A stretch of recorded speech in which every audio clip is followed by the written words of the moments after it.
What is the best service in this world అని మనం వెతికితే నాకు అర్థమైంది ఏంటంటే, నీలాగా పనిచేసే వాళ్ళని తయారు చేయడమే. మిగతా ఏవి బెస్ట్ సర్వీసులు కావు. అన్నదానం, విద్యాదానం, ధనదానం, రకరకాల దానాలు చూసాం. ఫ్యూచర్ జనరేషన్ ఆఫ్ లీడర్షిప్ని క్రియేట్ చేయటమే బెస్ట్ సర్వీస్. ఆ పనికి సిద్ధపడాలని నా కోరిక. ఒక 3 ఇంపార్టెంట్ పదాలు నేను మీకు స్టార్టింగ్లో ఇంట్రడ్యూస్ చేస్తా. Ego, identity and criticism. 3 పదాలు చాలా పవర్ఫుల్ పదాలు, చాలా డేంజరస్ పదాలు కూడా. అది పవర్ ఎక్కడుంది, డేంజర్ ఎక్కడుందో చెప్తా. ఈగో అంటే నేను, అహం అంటారు సంస్కృతంలో. నేను అనే ఒక్క మాట మనిషిని నడిపిస్తూ ఉంటుంది. అది బొత్తిగా లేని వాళ్ళు భూమి మీద ఉండరు, ఎక్కువ తక్కువలు ఉంటారు. అది ఎక్కువైతే అహం స్థానంలో అహంకారం వస్తుంది. అది డేంజరస్ అంటే. అది గొప్పదే, అది లేకపోతే మనిషి నడవడు. కానీ ఎక్కువైతే నేనే అందరికంటే గొప్పవాడిని అనే ఫీలింగ్ వస్తుంది. అది వచ్చిన తర్వాత ఇక కొత్త వాళ్ళని రాబట్టలేరు. అది అదుపులో ఉన్నప్పుడే రాబట్టగలరు. ఐడెంటిటీ, గుర్తింపు. This is one of the most important driving forces for human beings. అందుకనే వాట్సాప్లో కానీ ఫేస్బుక్లో కానీ విపరీతంగా రచయితలు పెరిగినారు ఈ మధ్య. ఇదివరకు పత్రికలకి రచన చేస్తే పత్రికలు డబ్బులు ఇచ్చేవి. ఇప్పుడు ఈ వాట్సాప్, ఫేస్బుక్ లాంటి సోషల్ మీడియా వచ్చినాక ₹1 ఖర్చు పెట్టకుండా యాజమాన్యాలు రచయితలు సంపాదించుకున్నారు. మనమేమనుకుంటాం, మన రచనలకు చోటు దొరికింది అనుకుంటాం. అది కాదు అసలు విషయం. అవి నింపడానికి మనుషుల్ని మనలోంచే దమ్మిడి ఖర్చు లేకుండా సంపాదించుకున్నారు. అందరూ రచయితలుగా మారిన. ఎక్కువ మంది చూడడం మొదలెడితే వాళ్ళకి అడ్వర్టైజ్మెంట్లు వస్తాయి. అడ్వర్టైజ్మెంట్లు వస్తే డబ్బులు వస్తాయి. మనకంతా ఫ్రీగా ఇచ్చినట్టే ఉంటుంది. ఈమెయిల్ ఫ్రీగా కదా, కానీ గూగుల్కి డబ్బులు ఎక్కడి నుంచి వస్తాయి? యాడ్స్లో నుంచి వస్తాయి. అంటే మనకి తెలియకుండానే ఈరోజు అమలు జరుగుతున్న వ్యాపార వ్యవస్థకి మనము సరుకుగా మారినాం. మనకు తెలియదు. అది ఏమి చూపించి మనల్ని మార్చారంటే, వాట్సాప్లో పోస్టింగ్ పెడతారు, లైకుల కోసం ఎదురు చూస్తూ ఉంటాం. పోస్టింగ్ పెట్టిన అతను ఏం చేస్తాడు, అతను కానీ ఆమె కానీ, నేను పోస్టింగ్ పెట్టాను చూసావా అని అడుగుతారు మనల్ని. చూసి లైక్ చేయాలా. అదే జీవితం, ఇంక లేదు వేరే జీవితం వీళ్ళకి. అంటే గుర్తింపు అనే దాన్ని తారాస్థాయికి తీసుకెళ్ళి మనందరిని ఆ ఫ్రేమ్లోకి పట్టుకొచ్చి వాళ్ళ వ్యాపార సరుగ్గా ఈరోజు సోషల్ మీడియా వ్యాపారస్తులను మార్చుకున్నారు. మనకు తెలుస్తుండాలి. అది గుర్తింపు ఎక్కువైతే ఏమవుతుంది, ఉద్యమాలు చేయడానికి వీధుల్లోకి వచ్చేవాళ్ళు కూడా ఒక 40 ఏళ్ల క్రితం ఎలా ఉండేదంటే, ఒక ఉద్యమం పేరుతో వీధుల్లోకి వస్తే ఒక సమస్యను పరిష్కరించగలిగి ఉండేవాళ్ళు. ఎదురట లేదు. ముందుగానే పోలీసు వాళ్ళకి ఇన్ఫర్మేషన్ ఇచ్చి మేము కలెక్టరేట్ దగ్గర ధర్నా చేస్తున్నామని చెప్పి ఒక 10 మంది రావడం, కలెక్టరేట్ ముందుండే గాంధీ గారికి ఒక వినతిపత్రం వేయడం. గాంధీ బొమ్మకు వినతిపత్రం ఇస్తే ఏమవుతుంది? చాలా గొప్పవారు అంబేద్కర్. ఆయన నెత్తిన పాలు వేయడం. ఆయన అడిగిండా పాలు వేయమని? మీరు అసత్యంగా బతకండి అని ఆయన చెప్తే నెత్తిన పోయి పాలు పోస్తున్నట్టు ఏంది? అంబేద్కర్ని అర్థం చేసుకున్నట్టు కాదు అది. అలాంటి పనులు చేయడం, ఒక అరగంట నినాదాలు ఇవ్వడం, పోలీసులు ఎప్పుడు వస్తాడు ఎదురు చూడడం, 4 ఫోటోలు తీసుకోవడం, వాట్సాప్లో ఫేస్బుక్లో అప్లోడ్ చేయడం, అయిపోయింది కాక ఇంకేమి లేదు. దీంతో ఈ సమాజం మారే సమస్య లేదు. సమాజం మారాలి అనుకుని ఉద్యమ నిర్మాణం చేయదలుచుకున్న వాళ్ళు వీటిల్లోంచి ముందు బయటపడండి. గుర్తింపు ఒక లెవెల్కి ఒకే అంగీకరించవచ్చు మనం. లెవెల్ దాటిన గుర్తింపు గొడవ ఇది. అందుకనే గుర్తింపు మనిషిని కదిలిస్తుంది. గుర్తింపు యావ పెరిగితే నిన్ను ఉద్యమకారుడిగా మిగలలేదు. అది ప్రమాదం, ఇది అవసరం. విమర్శను తట్టుకోలేని తన మంది ఇప్పుడు జనానికి. తప్పు పడితే భరించలేరు. విమర్శకున్న సరైన అర్థం వేరు. ఒక వ్యక్తి గురించి, సంస్థ గురించి, ఉద్యమం దేని గురించైనా మంచి చెడులు మాట్లాడటమే విమర్శ అంటే. కానీ ఈరోజు సమాజంలో స్థిరపడిన అర్థం ఏంటంటే ఒక వ్యక్తి గురించి నెగిటివ్స్ మాట్లాడితే దాని పేరు విమర్శ. దాన్ని అంగీకరిద్దాం కాసేపు. మనలో ఏ ఒక్కరి గురించి కూడా 100% జనం మంచిగా మాట్లాడే సమస్య లేదు. 100% చెడుగా కూడా మాట్లాడాలి. We're somewhere in the middle. మధ్యలో ఎక్కడో ఉన్నాం మనం. అందరికంటే నెంబర్ 1 కావాలని ప్రయత్నం చేస్తే జీవితాలు ఖర్చు అయిపోతాయి. అందరికంటే హీనంగా కూడా నువ్వేం లేవు. We're somewhere in the middle. ప్రయత్నం చేస్తే పైకి వెళ్తావు, మానేస్తే కిందకి పోతావు, అంతే. తప్పు పడితే ఎవరైనా ఈ తప్పు పట్టిన వ్యక్తి I feel that person is the most important person for us. Please remember this. మన గురించి మనకి ఎప్పుడూ మంచే తెలుస్తూ ఉంటుంది. మన గురించి ఏదైనా చెడు ఉండి మనకు అర్థమైనా దాన్ని రిప్రెస్ చేస్తాం, అణిచేస్తూ ఉంటాం. మనకి ఇష్టం ఉండదు అది. మన గురించి నెగిటివ్ విషయాలు మళ్ళా గుర్తు తెచ్చుకోవడం మనకి ఇష్టం ఉండదు, అని చేస్తూ ఉంటాం. కానీ ఇతరులు మనల్ని గమనించినప్పుడు వాడు అవి కూడా చూస్తాడు, మనకు వాడు గుర్తు చేస్తాడు. కాబట్టి మన నెగిటివ్స్ని మనకి గుర్తు చేసిన వాళ్ళు, మనకు ఉపయోగపడే వాళ్ళు, మనం చూడలేని దాన్ని వాడు చూస్తున్నాడు. అది నిజంగా తప్పే అయితే దాన్ని మనం గుర్తిస్తే దాన్ని దిద్దుకోవడం ద్వారా మనం అభివృద్ధి అవుతాం. నువ్వు చూడలేదు ఆ తప్పుని, మరొకటి చూశాడు, నీకు గుర్తు చేశాడు. అలా గుర్తు చేస్తే నీకు అది ఉపయోగపడుతుంది, నువ్వు అభివృద్ధి అవుతావు. ఏమి నష్టం చేశాడు? మనకి లాభమే చేశాడు. కానీ మనకి ఐడెంటిటీ అనేది ఒకటి మన మీద డామినేట్ చేస్తుంటుంది. కాబట్టి మన గురించి నెగిటివ్ చెప్పేటోళ్ళు అంటే మనకి ఇష్టం ఉండదు. అనేక మంది రాజకీయ నాయకుల పతనం ఇక్కడే స్టార్ట్ అవుతుంది. రాజకీయ నాయకుడు ఎక్కువ కాలం రంగంలో ఉండాలి అంటే తన చుట్టూ ఉంచుకోవాల్సింది మెచ్చుకునే వాళ్ళని కాదు, క్రిటికల్గా చూసేటోళ్ళని. క్రిటికల్గా చూసేవాడు నిర్ముఖమాటంగా మాట్లాడగలిగే స్వేచ్ఛ వాడికి ఇవ్వాలి. ఆ స్వేచ్ఛను సక్రమంగా వాడుకునేటట్టు మనమే చూడాలి. స్వేచ్ఛను చులకన భావానికి తీసుకెళ్ళడానికి అనుమతించకూడదు.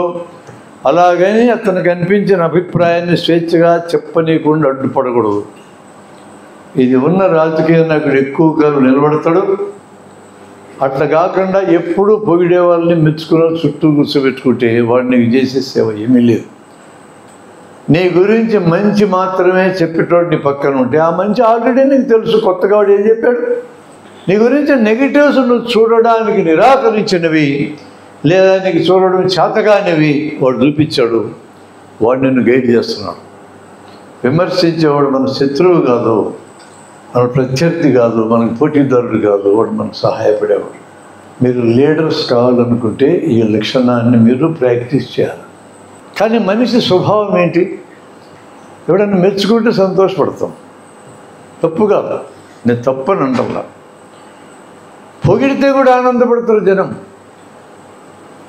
అది పొగడితేనే అర్థమవుతూ ఉంటుంది చాలామందికి. పొగిడించుకోవడం చాలామందికి ఇష్టమే, కానీ ఇది పొగిడితేనే పక్క వాళ్ళకి అర్థం కాకుండా ఉండాలని కోరిక ఉంటుంది. వీడు ఇట్లా పొగిడించుకుంటున్నాడు నేను అనుకోకూడదు ఇతరులని. అది పొగడితేనప్పుడు అనుకోకుండా ఎందుకుంటారు అర్థమవుతుంటుంది. అది పొగడితేనే కనపడకుండా పొగిడే మెథడ్ ఒకటి ఉంది. నేను చెప్పి మా ప్రవీణ్ కుమార్ గారికి పొగడతలు ఇష్టం లేదండి అన్నాను నేను. అది పొగడమే, పొగినట్టు కనపడదు. ఇది ఇష్టపడే వాళ్ళు ఉంటారు కొంతమంది. అసలు పొగడతా మెచ్చుకోవడం ఇష్టం లేని మనుషులు ఉండరు ఈ భూమి మీద, గుర్తుపెట్టుకోండి. అది హ్యూమన్ నేచర్. హ్యూమన్ నేచర్లో ఉన్న దేన్ని కూడా రద్దు చేయటం కుదరదు. Either you can minimise or you can maximise. స్వభావంలో ఉంటాయి. మెచ్చుకుంటే ఆనందపడటం మనకైనా ఇష్టమే. పొగుడుతూ ఉంటే దాన్ని ఆస్వాదిస్తూ ఉంటే మనకి ఎబ్బెట్టుగా కనపడుతుంది, లేకపోతే మనకి ఇష్టమే. దాన్ని ఒక స్థాయికి మించి పెంచినామనుకో అది చేసే ప్రయోజనం ఏం లేదు.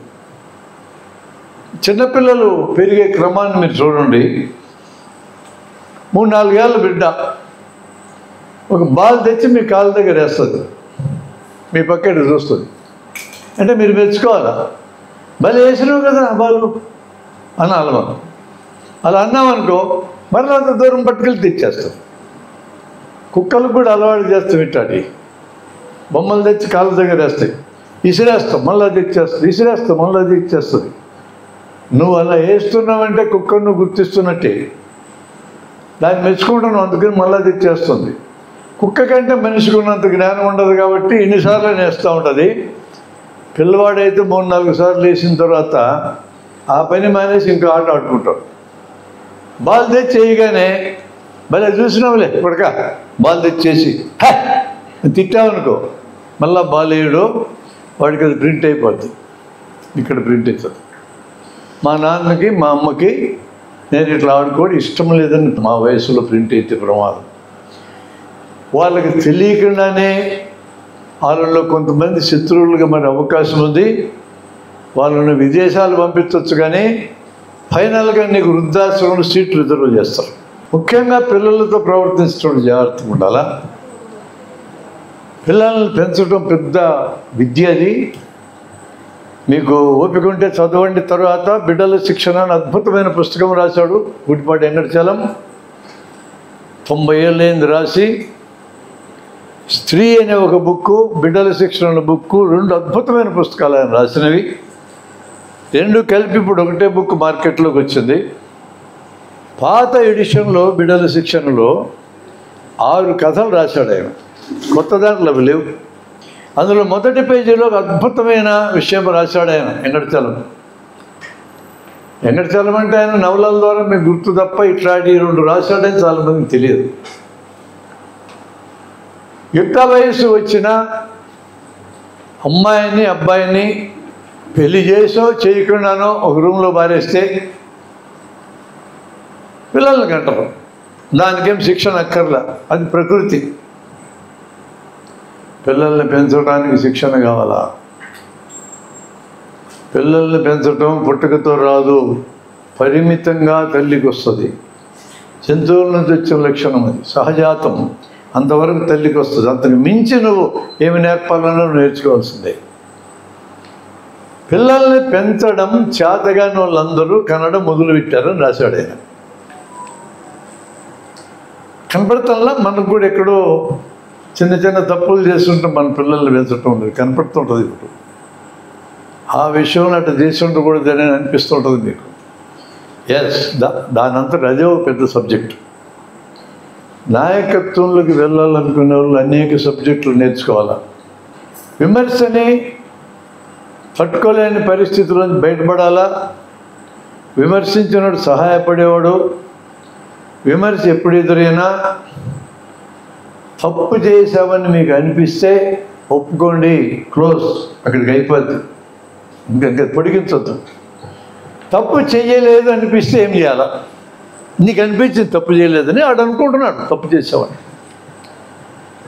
వాడు ఎంత అరసని ఈ తప్పు నేను చేయలేదు, సింపుల్ వాక్యంతో నీకు టెన్షన్ లేకుండా జవాబు చెప్పాలి. నీకు టెన్షన్ అక్కర్లా. తప్పు పట్టాడు, వాడు హక్కు, అది తప్పు పట్టాడు, నువ్వు తప్పు చేయలే, నీకేంటి బాధ, నేను చేయలేదు అనండి. చేయలేదంటే చేశావు నువ్వు అరుస్తున్నాడు, బీపీ పెరుగుతుంది వాడికి పెరగండి. మీరు మళ్ళీ కూల్గా నేను ఆ తప్పు చేయలేదు. ఇట్లాంటి ఒక అనుభవం నాకు ఎదురైంది. 1976 నేను నెల్లూరులో డాక్టర్ రామచంద్రారెడ్డి హాస్పిటల్లో నేర్చుకోవడానికి వెళ్ళాం. 3 సంవత్సరాలు నేర్చుకున్నాం. ఆ నేర్చుకోవడమే నాకు పునాది. ఎంబీబీఎస్ డిగ్రీతో సూపర్ స్పెషాలిటీ వైద్యం చేయడానికి కావాల్సిన పునాది అక్కడ వేసుకున్నాను నేను. మాకు చదువు నేర్పిన గురువు గారు పెద్ద ఆయన ఒకసారి నన్ను పక్కనే కూర్చోబెట్టుకొని ఒక సమస్యని చెప్పి అందులో నేను ఒక తప్పు చేసినా చెప్తా ఉన్నాడు ఆయన. అర్ధగంట చెప్పాడు, విన్నా. నాకంటే గురువు, నాకంటే పెద్దవాడు, చెప్పనే లేదు, విన్నా. నేను తప్పు చేస్తున్నానని డ్రైవ్ చేయటం అనే ఉద్దేశం. అరగంట అయిన తర్వాత ఎంతకు ఏమంటావు నువ్వు అన్నాడు. ఇక నేను చెప్పాలి జవాబు. మీరు చెప్పిన సంఘటనలో నేను లేనండి అన్నా. నాకేం టెన్షన్ పెరగల, ఆయనకి వెలుగుంటుంది బీపీ. అది ఈ మాట నువ్వు ముందే చెప్పాలి కదా అన్నాడు ఆయన. మీరు మాట్లాడటం ఆపినాక చెప్దాం అనుకుని ఆగినానండి అన్న. నాకేం పోయిందో మీరు చెప్పండి. నన్ను తప్పట్టాడు, ఓకే, ఏమి నష్టం జరిగింది? నాకేం నష్టం జరగదు. ఆయన మాట్లాడిన అర్ధగంట వృధా అయిపోయింది. ఆయన ఏం చేసి ఉండొచ్చు? మీరు నేర్చుకోండి దాంట్లోంచి.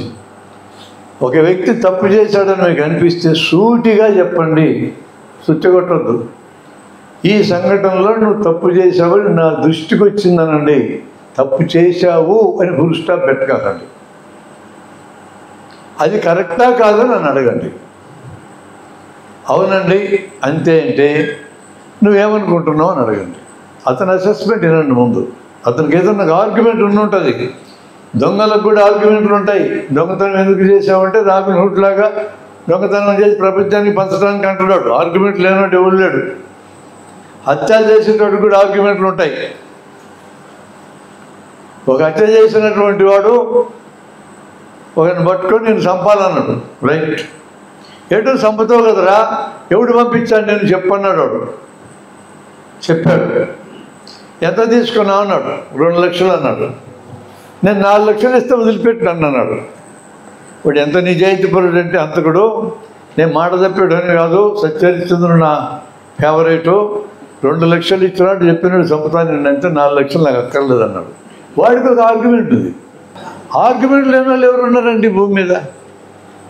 ఐడెంటిటీ నడుపుతుంటుంది మనిషిని, ఆర్గ్యుమెంట్ ఉంటుంది. నీవు ఆయన పట్టుకొని నువ్వు తప్పు చేస్తావంటే ఏం ఉపయోగం లేదు. సూటిగా చెప్పండి, అతని అభిప్రాయం అడగండి. నేను తప్పు చేయలేదు అని అంటే నీకు సర్కామ్స్టాన్షియల్ ఎవిడెన్స్ ఏమైనా ఉందా అతన్ని ఫిక్స్ చేయడానికి? ఉంటే ఎవిడెన్స్ చూపించు, లేదంటే అప్పుడు వదిలే. ఫ్యూచర్లో అలాంటివి జరిగితే ఆలోచించాలంతే. ఇంకప్పుడేం చేయలేవు. నువ్వు వాచ్ఫుల్ అయ్యి గమనిస్తుండు. ఏదో తప్పించుకోవడానికి ఈ మాట మాట్లాడినాడా, నిజంగా తప్పు చేయలేదా అబ్జర్వ్ చేయి. లీడర్కి ఈ సునిశ్చితమైన దృష్టి లేకుండా లీడర్లు కాలేరండి. ఫాలోయర్కి గొడవలేదు. నాయకుడు ఒకడు ఉంటాడు, నడవండి అంటే నడుస్తారు, ఆగండి అంటే ఆగుతాడు, మీరు చంపినారంటే చంపొస్తాడు, తన్నిరంటే తన్నొస్తారు. ఇప్పుడు దేశంలో జరగడంలో ఫలానా దళితుడు ఆవులను పట్టుకెళ్తున్న లారీలో చంపుకొని తినడానికి ఒక ఎదవ చెప్తే మరి 10 మంది ఎదవలపై చంపినారు. ఫాలోయర్స్ వాళ్ళు చెప్పినాడు సూపర్ ఎదవ. ఫాలోయర్ని తయారు చేసుకున్నాడు. అట్లా నో, ఈ ప్రపంచం ఫాలోయర్లతో నడవదు, నడిచినట్టు కనపడుతుంది. మీరు లీడర్లు కావాలని నా కోరిక. ఫాలోయర్లుగా మిగలకూడదు. ఫాలోయర్లుగా మిగిలితే జరిగే నష్టం ఏంటంటే మిమ్మల్ని నడిపే లీడర్ ఉన్నంతకాలం మీరు ఉంటారు. లీడరు సక్రమంగా ఉన్నంతకాలం మీరు సక్రమంగా ఉంటారు. లీడర్ అక్రమంగా మారితే మీరు అక్రమంగా మారుతారు. ఫైనల్గా లీడర్ మీద ఆధారపడి ఉంటారు. No, that's not the idea. మీరు సొంతంగా నడపగలిగి ఉండాలి. దీనికి ఎవరు ఆదర్శం మనకనంటే, మీకు శంకరాచార్యుడి పేరు తెలుసు. ఆయన శంకర పీఠాలు పెట్టాడు. ప్రతి పీఠంలో పీఠాధిపతులు అనేవాళ్ళు ఉంటారు. ఒక ముసలి పీఠాధిపతి, మధ్య వయసు పీఠాధిపతి, చిన్న పీఠాధిపతి, 3 ఉంటారు.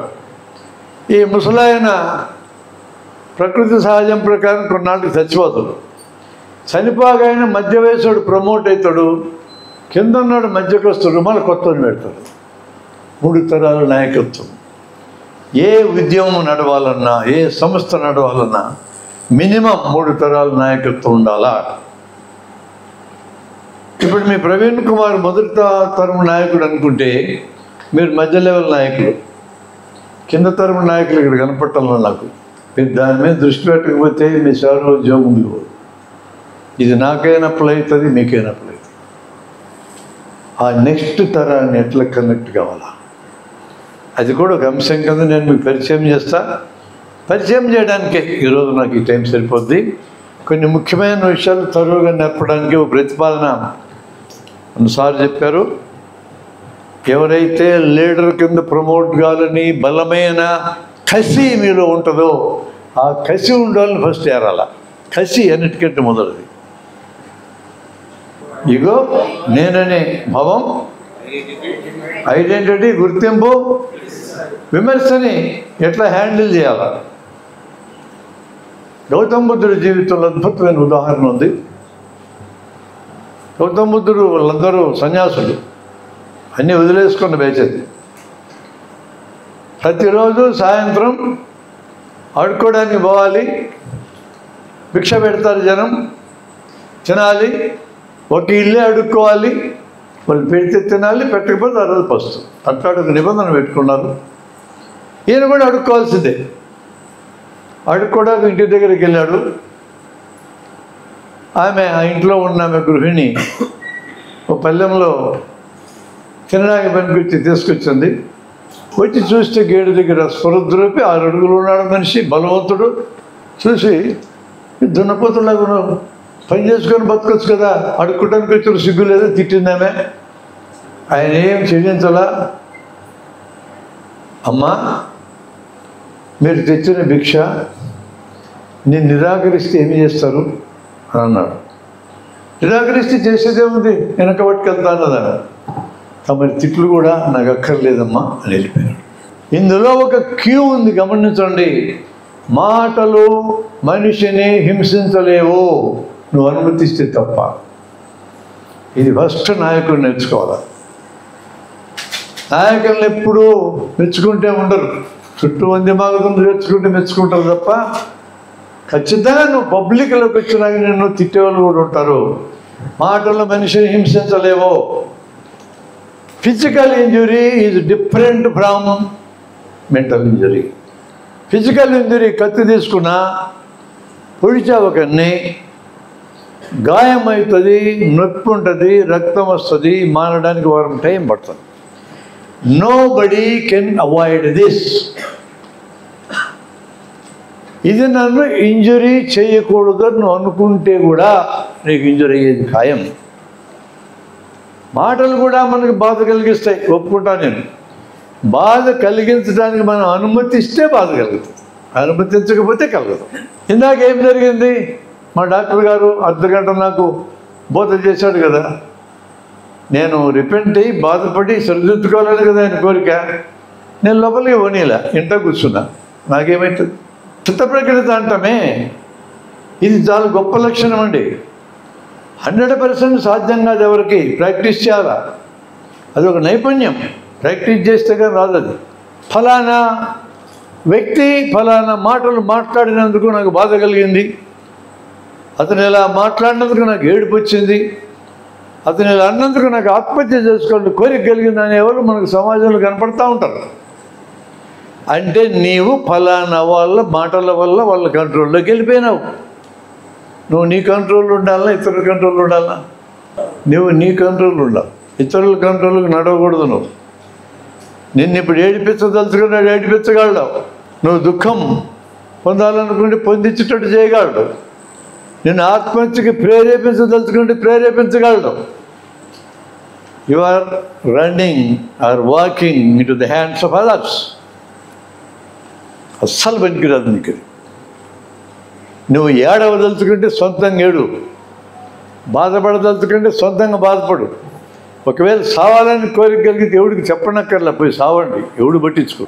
అది సొంత నిర్ణయంగా ఉండాలి. ఇతరుల వల్ల నిర్ణయం తీసుకోవడం కరెక్ట్ కాదు. అసలు లీడర్షిప్కి పనికిరాదు. ఇప్పుడు ఒకసారి చూడండి మన సమాజాన్ని. 4 నెలల క్రితం బుక్ రాసుకున్నారు మహిళలు 20 మంది కలిసి. మమ్మల్ని ట్రోల్ చేస్తూ ఉన్నారు, ఎగతాళి చేస్తున్నారు, హెరాస్ చేస్తున్నారు. బుక్ రాసుకున్నారు మహిళలు. ఎవరా హెరాస్ చేసేది? ఈ దేశంలో ఒక రాజకీయ పార్టీ 10 లక్షల మందిని పెట్టుకుంది హెరాజ్ చేయడానికి. 10 lakh people. మన సంఖ్య చాలదు వాళ్ళు ఎదుర్కోవాలంటే. సైద్ధాంతికంగా ఎదుర్కోవడం సాధ్యం. వాళ్ళు ఏం చేయాలి? పని ఏంటంటే వాళ్ళ నాయకుడు ఏం చెప్తే వాళ్ళని ట్రోల్ చేయటమే వాళ్ళ పని. మహిళల్ని కించపరచటం, అవమానపరచటం, రేప్ చేస్తాను బెదిరించడం. ఒక అమ్మాయి బోర్డు కట్టుకుంటే మా నాన్న చంపింది పాకిస్తాన్ ముస్లింలు కాదు యుద్ధం అని రాసుకుంది అమ్మాయిని ట్రోల్ చేస్తున్నారు. సిగ్గు లేదా నీకు? అసలు దేశభక్తి లేదా? ఇట్లాంటి మాటలతో ఇలాంటి ట్రోలర్స్ మనకు ఎదురుగారా? నాకు ఎదురవుతారు. నేను పెట్టే ప్రతి వీడియోకి తిట్టేవాళ్ళు కొంతమంది ఉంటారు. అస్సలు నేను వాళ్ళ కామెంట్స్ చూడను. అని తిట్టినారో తెలియదు, మెచ్చుకున్నారో తెలియదు, నాకు అనవసరం ఆ సబ్జెక్టు. నేను వీడియో పెట్టదలుచుకున్నా, పెట్టినంది. చూస్తే చూడు, పోతే పో. నేను ఆ ఛానల్లో క్లియర్గా పెడతాను. నేను మీకు ఇష్టమైతే చూడండి, లేకపోతే పోండి. వెళ్ళిపోదలుచుకుంటే వెళ్ళిపోండి, వచ్చేవాళ్ళు వస్తారు. ప్రతి కామెంట్కి జవాబు చెప్పడం మొదలెడితే నీ జీవితం సగం బగ్గైపోద్ది అంతే. వాళ్ళ ఉద్దేశం ఏంటి? ట్రోల్ చేసే వాళ్ళ ఉద్దేశం ఏంటి? ఆడవాళ్ళందరూ బాధపడాలా? ఆడవాళ్ళని అవమానపరచాలంటే వాళ్ళ లైంగికత మీద దాడి చేయాలి. రకరకాల కట్టుకథలు వెళ్తారు, ఎగతాలు చేస్తారు. ఈ తట్టుకోలేక వాళ్ళ ఇంట్లో మగవాళ్ళు మీకెందుకు ఈ కార్యక్రమం అంతా తిడుతూ ఉంటే ఇల్లు మానేయండి అని కూడా వాళ్ళని చెప్పారు. వాళ్ళకి ఫైనల్గా బుక్లో ప్రతి అమ్మాయి చివరి ఏం రాసుకుందంటే, ఇవన్నీ అనుభవించినాం మేము, ఫైనల్గా ట్రోలర్స్కి జవాబు ఇవ్వటం మానేసినాము, బాధపడటం మానేసినాము, మా అంతటా మేము నిలబడటానికి అలవాటు చేసుకుంటాం అన్నారు. That is the final answer. అంటే ఇతరులు నిన్ను ఎలా ఉండాలో అలా నిన్ను మార్చడానికి భాషను వాళ్ళు వాడుకుంటే నీ ఫైనల్ రెస్పాన్స్ ఏంటంటే నువ్వు ఉండాలనుకున్నట్టు ఉండాలి, వాళ్ళు చెప్పినట్టు నువ్వు ఉండకూడదు. ఒక్కసారి నువ్వు ట్రోలర్స్కి జవాబు ఇవ్వటం మానేసే మనస్తత్వంలో కానీ మనం తీసుకురాగలిగితే ఈ దేశపు జనాన్ని ఇమ్మీడియట్గా ఆ పార్టీ వాళ్ళు పెట్టుకున్న 10 లక్షల మంది నిరుద్యోగులు అవుతారు. ఆ పార్టీకి నాయకుడు 10 ఏళ్ళ నాడు ఏడాదికి 2 కోట్ల ఉద్యోగం ఇస్తారని ప్రామిస్ చేశాడు. ఇవాళ ఇప్పటికి 22 కోట్ల ఉద్యోగులు వచ్చి ఉండాలి.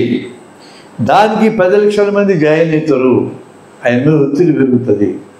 ఆయన మీద ఒత్తిడి పెంచాలంటే మీరు ట్రోల్స్కి జవాబు ఇవ్వకూడదు. అది అంశం.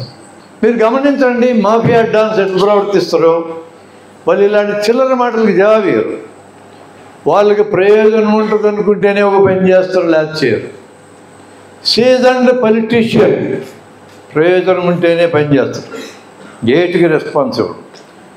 బయట పత్రికలకి చిల్లర మల్లరగా మాట్లాడే వాళ్ళందరూ అసలు రాజకీయ నాయకులు ఉంటానికి పనికిరాని సన్నాసులు. వాడు ఎవడికి ఇంపాక్ట్ వేయలేడు. దీనికి మనకు ఆదర్శం శ్రీకృష్ణుడే. భారతంలో ఎంత పాయిస్, ఎంత కూల్ అండ్ కామ్గా ఉంటాడు.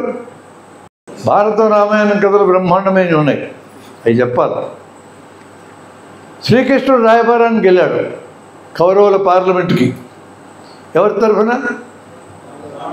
పాండవుల తరఫున. ఎటో సంధి కుదరదని తెలుసు, అయినా కూడా అయినను పోయి రావాలి అని వెళ్ళాడు. అక్కడ దుర్యోధనుడు ఏమన్నాడు? ఈ పాండవుల గాళ్ళకి తల ఒక ఊరివరా అన్నాడు కృష్ణుడు. ఊరు కాదు కదా, వాడిగా ఉన్న సూది మనం మోపినందుకు ఈయన పో, నీ అబ్బకి చెప్పుకోపో అన్నాడు. అది ఎట్లా అట్టే జరగద్దో తెలుసు కృష్ణుడికి. ఓపికగా పోయి వచ్చాడు, తిరిగి వచ్చి వాళ్ళకి చెప్పాడు. అసలు ఆ భాష ఎంత కసి ఉడుతుంది పాండవులకి. సూది మనం మోపినంత, అందులో వాడిగా ఉండేదండి. ఒక్క ఊరిరా ఎదవా మొత్తం నువ్వే ఉంచుకుంటే కూడా ఇట్లాంటి ఎంత కోపం వస్తుంది, అది రప్పించాలా. అది కృష్ణుడి ఆలోచన. మీ యుద్ధం తప్పదు. ఒకరోజు ప్రశాంతంగా పడుకొని నిద్రపోతున్నాడు బల్ల మీద శ్రీకృష్ణుడు. అర్జునుడు వచ్చాడు. అర్జునుడు బంధువైతుడు, దగ్గర బంధువు, సుభద్రకి భర్త కదా. ఇటు చూశాడు. ఇటు అధికారం లేనివాడు ఎట్లా ఉంటాడు, బిత్తర చూపులు చూస్తూ ఉన్నాడు. ఇటు బల్ల మీద పడుకున్నాడు. తలకాయ దగ్గర కుర్చీ ఉంది, కాళ్ళ దగ్గర స్టూల్ ఉంది. వాడి స్థాయి మామూలు మనిషి స్థాయి, రాజు స్థాయి కాదు. అందుకని స్టూల్ మీద వెళ్ళి కూర్చున్నారు. ఒక 5 నిమిషాల్లో దుర్యోధనుడు వచ్చాడు. వాడు మీసాలు విప్పుకుంటూ వచ్చాడు. వాడు రాజు కదా ఎంతన్నా. చూస్తే ఎక్కడ కూర్చోడానికి స్థలంలో తల దగ్గర కూర్చొని పోయి కూర్చున్నాడు. ఈ లోపల శ్రీకృష్ణుడు నిద్రలో ఉన్నాడు కదా, పక్కకి పొరిలాడు. ఆ తలకాయలు ఎప్పుడు నెమలి పింఛం పెట్టుకొని ఉంటాడు తెలుసు కదా, అది ముక్కులో దూరి తుమ్ములు వచ్చినాయి ఆయనకి. లేచి కూర్చున్నాడు. నిద్ర లేచుంటూ ఎటు పక్కలు వేస్తారంటే కాళ్ళ పక్కలు వేస్తారు, తల పక్కలు వేస్తారు. కాళ్ళ పక్కలు వేస్తారు. ఎవడు కనపడతాడు? ఇప్పుడు అర్జునుడు కనపడు. ఒరే బాబా ఎప్పుడు ఇస్తురా అని పరామర్శ మొదలెట్టాడు. 2 నిమిషాలు మాట్లాడుకునేక దుర్యోధనుడికి అనుమానం వచ్చింది. ఈ ఇద్దరు ఎదవలందరూ నా గురించి పట్టించుకోవట్లేని వాడు పొడి దగ్గాడు. ఇటు తిరిగి చూశాడు కృష్ణుడు. ఒరే పెద్ద బాబా నువ్వు ఎప్పుడు ఇస్తురా అనే. వాడికంటే ముందు ఏ వచ్చిందని అన్నాడు. ఇప్పుడు ఎందుకు వచ్చినారు ఊహించినాడు, తెలివిగలవాడు కదా. ఏమిరా ఏం పని మీద వచ్చినారా అన్నాడు. దుర్యోధనుడు అడిగాడు మొదట. ఏముంది బాబా మీరు అసెంబ్లీకి వచ్చినారు కదా, చెప్పిచ్చే కదా, నీకు ఒక ఊరు కూడా ఇచ్చేది వెళ్ళిపోయి చెప్పిచ్చే కదా, యుద్ధం తప్పదని అర్థమైంది. మేము ఇంక ఫ్రెండ్స్ అందరు రాజులందరూ తిరుగుతూ ఉన్నా సైన్యాన్ని, గుర్రాలని, రథాలని, ఏనుగుల్ని పోగేసుకోవడానికి. నీ దగ్గర కూడా ఏమన్నా హెల్ప్ దొరుకుతుందేమో డొనేషన్ కోసం వచ్చినా అన్నాడు. బాగానే ఉందిరా. ఫైనల్గా అక్కడికి వచ్చారనమాట. అయితే నేను కండిషన్ పెడుతున్నా చూడు, వీడు చిన్నోడు అర్జునుడు, నీకంటే రాజ్యం లేనోడు, అంటే బుక్కా పకీరుగాడు, వాడిని ముందు చూసినా కాబట్టి మొత్తం నాకున్నదంతా 2 భాగాలు చేస్తున్నా. నేను ఒక్కడిని ఒక పక్క, మిగతా సైన్యం, గుర్రాలు, రథాలు, ఏనుగులు మొత్తం ఒక పక్క 2 భాగాలు చేసేసిన. ముందు వీడు కోరుకోవాలా అన్నాడు. ఆయన ఎవరు కోరుకుంటే ఈయనకు ముందే తెలుసు. అది ఆయన తెలివితేటలు. అందరికంటే తెలియగలడు శ్రీకృష్ణుడు ఒకటే చూడు. భారతం మొత్తం అందరికంటే బండోడు భీముడు. ఎప్పుడు తినడమే పని, ఇంకేం వేరే పనే లేదు ఆయనకి. ఏమన్నా కొట్టాలంటే కొడతాడు పోయి, ఎవడని చెప్పాలా. వాడు అనుచరుడు, లీడర్ కాదు. లీడర్ చెప్తాడు, అనుచరుడు ఫాలో అవుతాడు. అప్పుడు దుర్యోధనుడికి అనుమానం వచ్చింది. మొత్తం మంది కిట్టిగాడి వల్ల ప్లాన్ వేసినారా. ఆడొక్కడొక పక్కంట, సైన్యమంతా పక్కంట. ముందు వాడిని కోడుకోమన్నాడు. వాడు సైన్యాన్నంతా పట్టుకెళ్తే వీడు సింగిల్గా నా ఇంటి వచ్చి రోజు బిర్యానీలు బెక్కడానికి ఫెలాయించినాడు. కొంపలు ముంచేటట్టున్నారు వీళ్ళు అని అనుకున్నాడు. సరే ఏం చేస్తాడు, ఇచ్చేది వాడు, తీసుకునేది వీళ్ళు. అర్జునుడు ఏమడుగుతాడని బిత్తరపోతాడు దుర్యోధనుడు. అర్జునుడు ఏం కోరుకున్నాడు? భారతం మీకు బాగా గుర్తుంది కాబట్టి మీరు వాడుకోవచ్చు దాన్ని.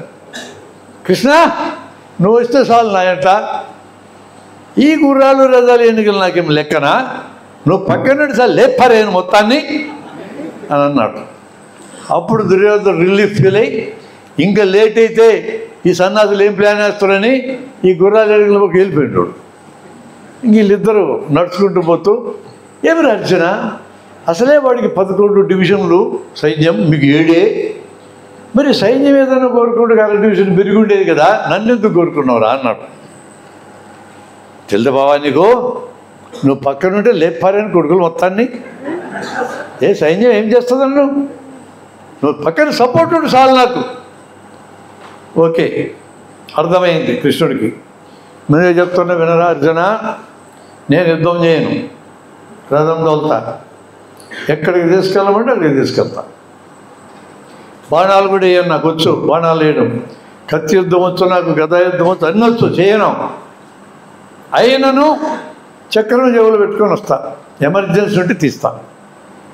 జాగ్రత్త అన్నమాట. సరిగ్గా యుద్ధభూమికి వెళ్ళారు. కానీ భీష్ముడు కనబడుతున్నాడు ఎదురుగా, కౌరవ సైన్యాన్ని సర్వసైన్యాధ్యక్షుడు. బావా రథాన్ని ఆపు కాసేపు అన్నాడు. ఇప్పుడు ఏం పని రా అన్నాడు. ఆపులే కొంచెం పని ఉంది అన్నాడు. ఒంటెలకు పోవాలన్నా అన్నాడు. కాదులే బావా 2 అన్నాడు. కాదంటనే కదా రథం ఆపు ముందు. ఆపి దిగు కిందకి అన్నాడు కృష్ణుడిని. ఇడు దిగాడు, అడు దిగాడు, ఇద్దరు దిగారు. ఎందుకు రథం ఆపినావు? ఇప్పుడు యుద్ధం చేయాలి కదా, బండాలన్నీ వేసుకొని వచ్చావు రథం నిండా, వేసే అందరి మీద. అది కాదు బాబా, ఆడు భీష్ముడు మా తాత, అవు కరెక్టే. పక్కన ద్రోణుడు మా పెద్ద గురువు. అరే భలే కనిపెట్టినవి. పక్కన కృపాచార్యుడు చిన్న గురువు. అది నీకేం టెన్షన్ లేకుండా మళ్ళీ చెప్తున్నావు కదరా. అది కాదు బావా అసలు విషయము, వీళ్ళందరినీ నేనే చంపాలని అన్నాడు. అవును నువ్వే చంపాలన్నాడు. నేను చంపను. మరి ఏం చేస్తావురా, ఇంటికి పో తప్పదా? ఇంత రక్తపాతంతో ఈ రాజ్యం నాకు ఎందుకు బావా, ఇంటికి వెళ్ళిపోదాం పని. ఇల్లు ఎక్కడ ఉందిరా నీకన్నాడు కృష్ణుడు. ఉంది కదా మా ఇల్లు, అది దుర్యోధనుడిది కదా. మరి అడవికి పోతాంలే మళ్ళా వెనక్కి, అడవి కూడా వాడిదే అన్నాడు. మరి ఏం చేయాలి బావా, ఇటు తిరకాసు విడితే అన్నాడు. అదే కదరా నేను చెప్తా ఉండేది, రాయబారానికి పోతే వాడు ఇవ్వకపోయా, 5 ఊళ్ళు ఇస్తే ఆ ఊళ్ళల్లో వ్యవసాయం చేసుకొని బతుకుండేది ఎదవాళ్ళు మీరంతా. నీవన్నప్పుడు యుద్ధం తప్పదాయా, ఇక నువ్వు చంపాల్సిందే, వాళ్ళు చావాల్సిందే. అప్పుడు ఆయనకి కోపం వచ్చి చెప్పేదాన్ని తిని విశ్వరూపం ఎత్తాడనమాట. అంటే రథం కింద ఉన్నాడు కదా, పెరిగినాడు అట్లే. విశ్వరూపం అంటే అది మనకి విశ్వరూపం అంటే అది పెరగడం ఏంది కాదండి. అప్పుడప్పుడు మన నాన్న మన మీద విశ్వరూపం చూపుతాడు చూడండి, ఏంటి అర్థం, వేసిన 4 గేట్లు అని అర్థం. పీకుతాడు కదా కోపం వస్తే, అది విశ్వరూపం. చంపేదేవుడు సచ్చేదేవుడు, నీకు పాపం అంటుకోదు, నువ్వు నేను చూసుకుంటా, అది చెప్పినాడండి. ఎంత స్థితప్రజ్ఞుడంటే కృష్ణుడు. అభిమన్యుడు చనిపోతే అనేక మంది కారణం దానికి ఏడుస్తున్నాడు అర్జునుడు. ఒక కథ చెప్పినాడు ఆయనకి, వీడు పూర్వజన్మలో రాక్షసులు అందుకని చచ్చిపోయాలని వాడు నచ్చ చెప్పడానికి. అస్సలు దుఃఖం అనేది నువ్వు చూడవు కృష్ణుల్లో. ఎవడు అతనికి దుఃఖం వచ్చేటట్టు చేయలేడు. ఆఖరికి మరణం ఎంత సింపుల్గా పోయినాడు తెలుసా. యుద్ధమంతా అయిపోయినాక అడవిలో పడుకుంటున్నాడు, కాలు మీద కాలు వేసుకొని. అదేదో జింక అనుకొని ఒకటి బాణం వేశాడు, కాలికి బాణం గుచ్చుకుంది, చచ్చిపోయినాడు. అంత సింపుల్గా మరణించాడు. భారతం మీద రామాయణం మీద గ్రిప్పు రాకుండా ఈ దేశంలో జనాన్ని మీరు ఆర్గనైజ్ చేయలేరు.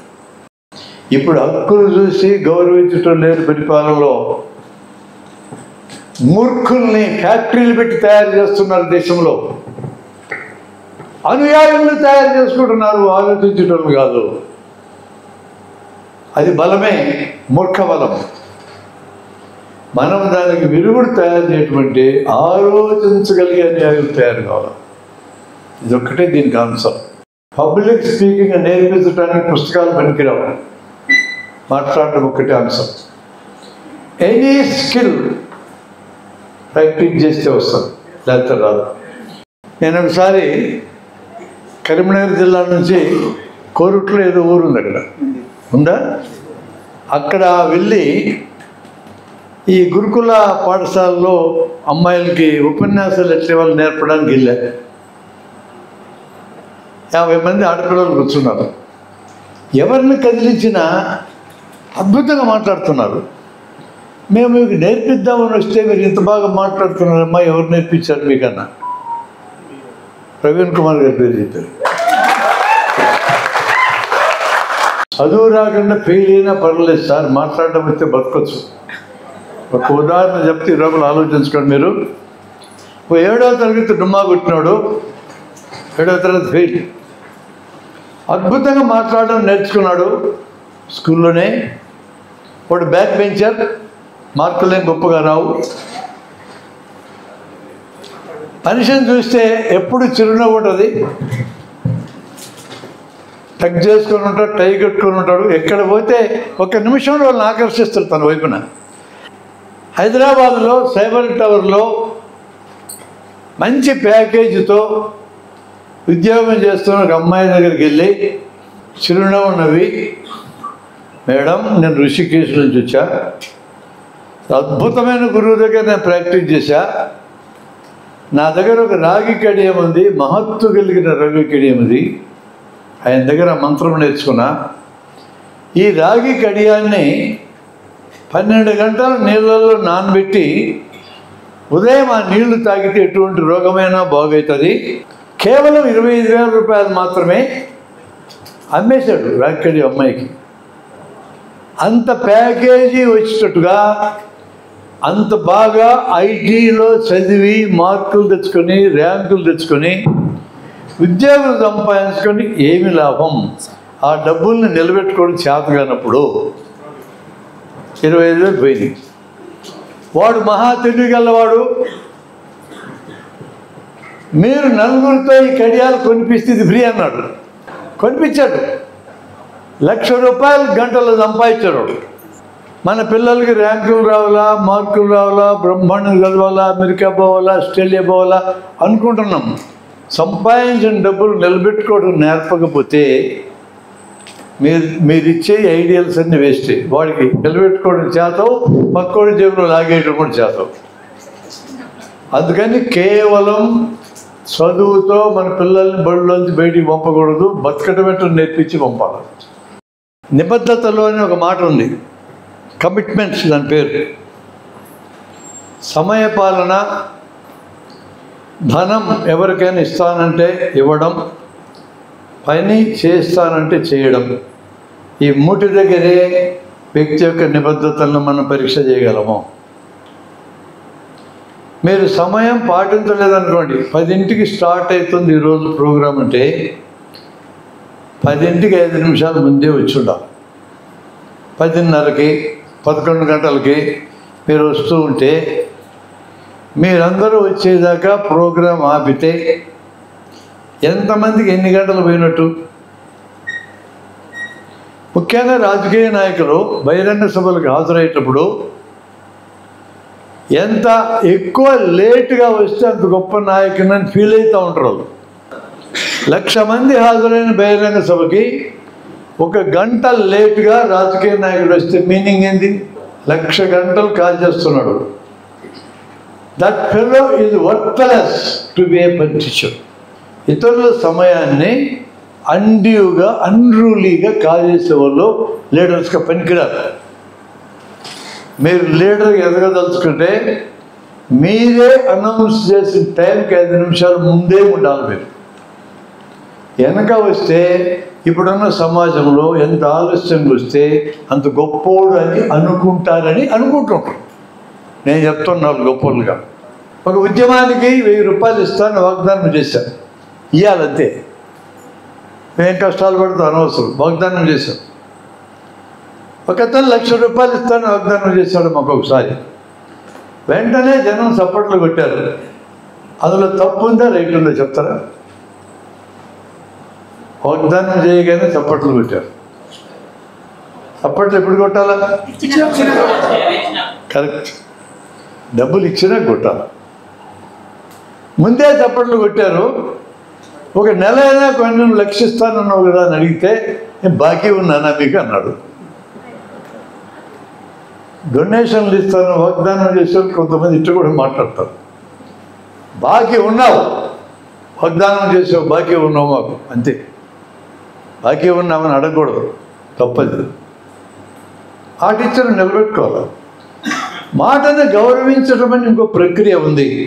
అదేంటంటే నువ్వు ఏదో విపత్కరమైన పరిస్థితి వలన మాటని నిలబెట్టుకోలేకపోవడం సాధ్యం కాలేదు.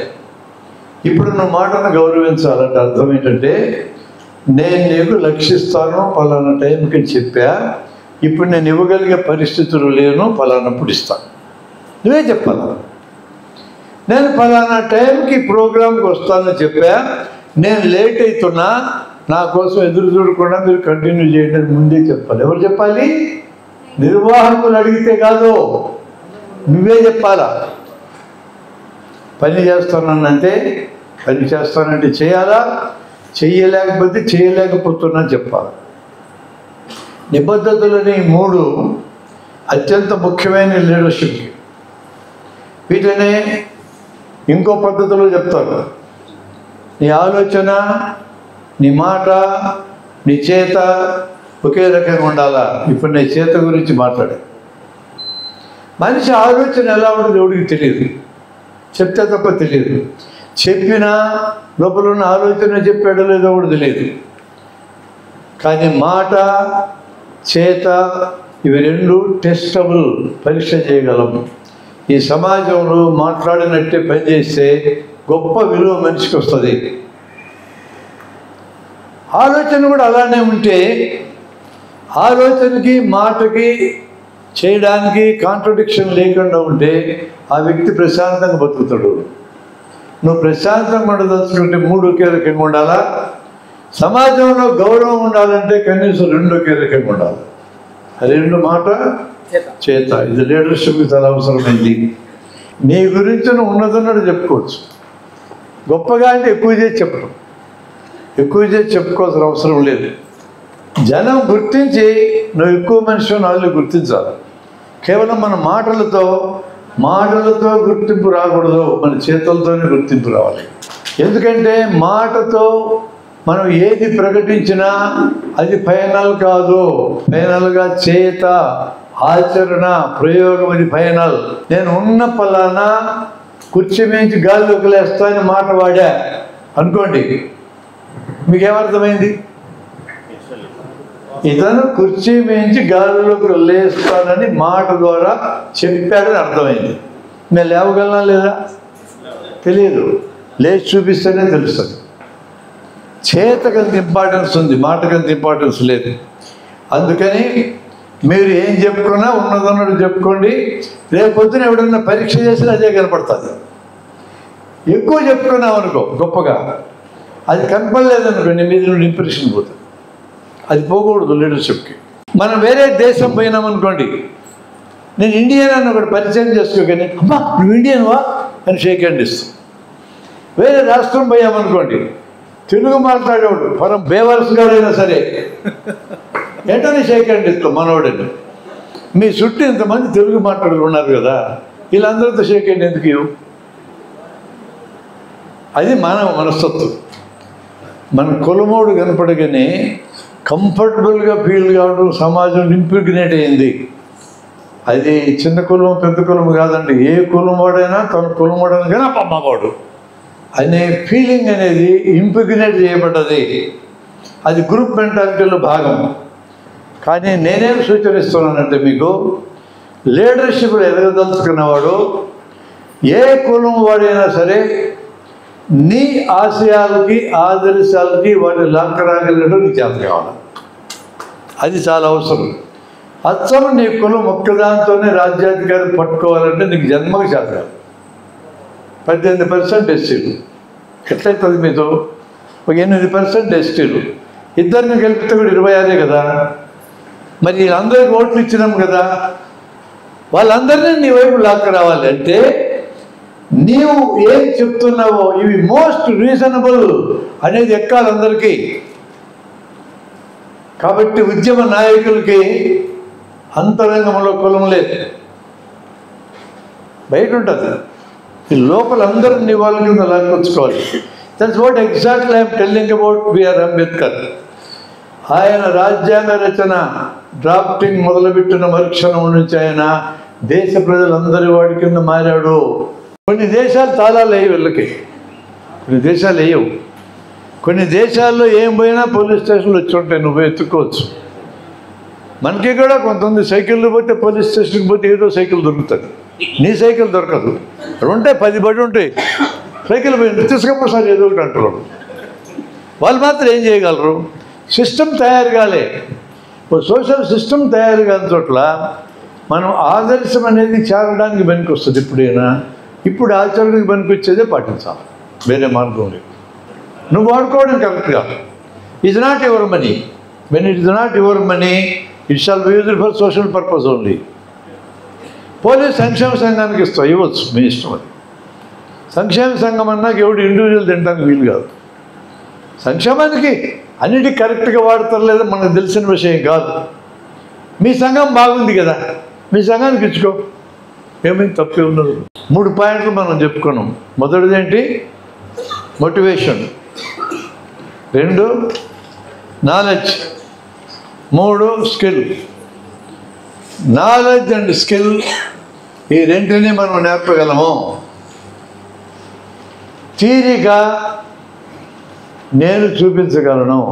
మీకు టైం మేనేజ్మెంట్ అనే సబ్జెక్ట్ మీరు లీడర్షిప్ నేర్చుకుంటే నేను 16 గంటలు పనిచేస్తా అనే వాళ్ళకి కూడా 4 గంటలు ఎక్కడ దొరికితే చూపించగలము.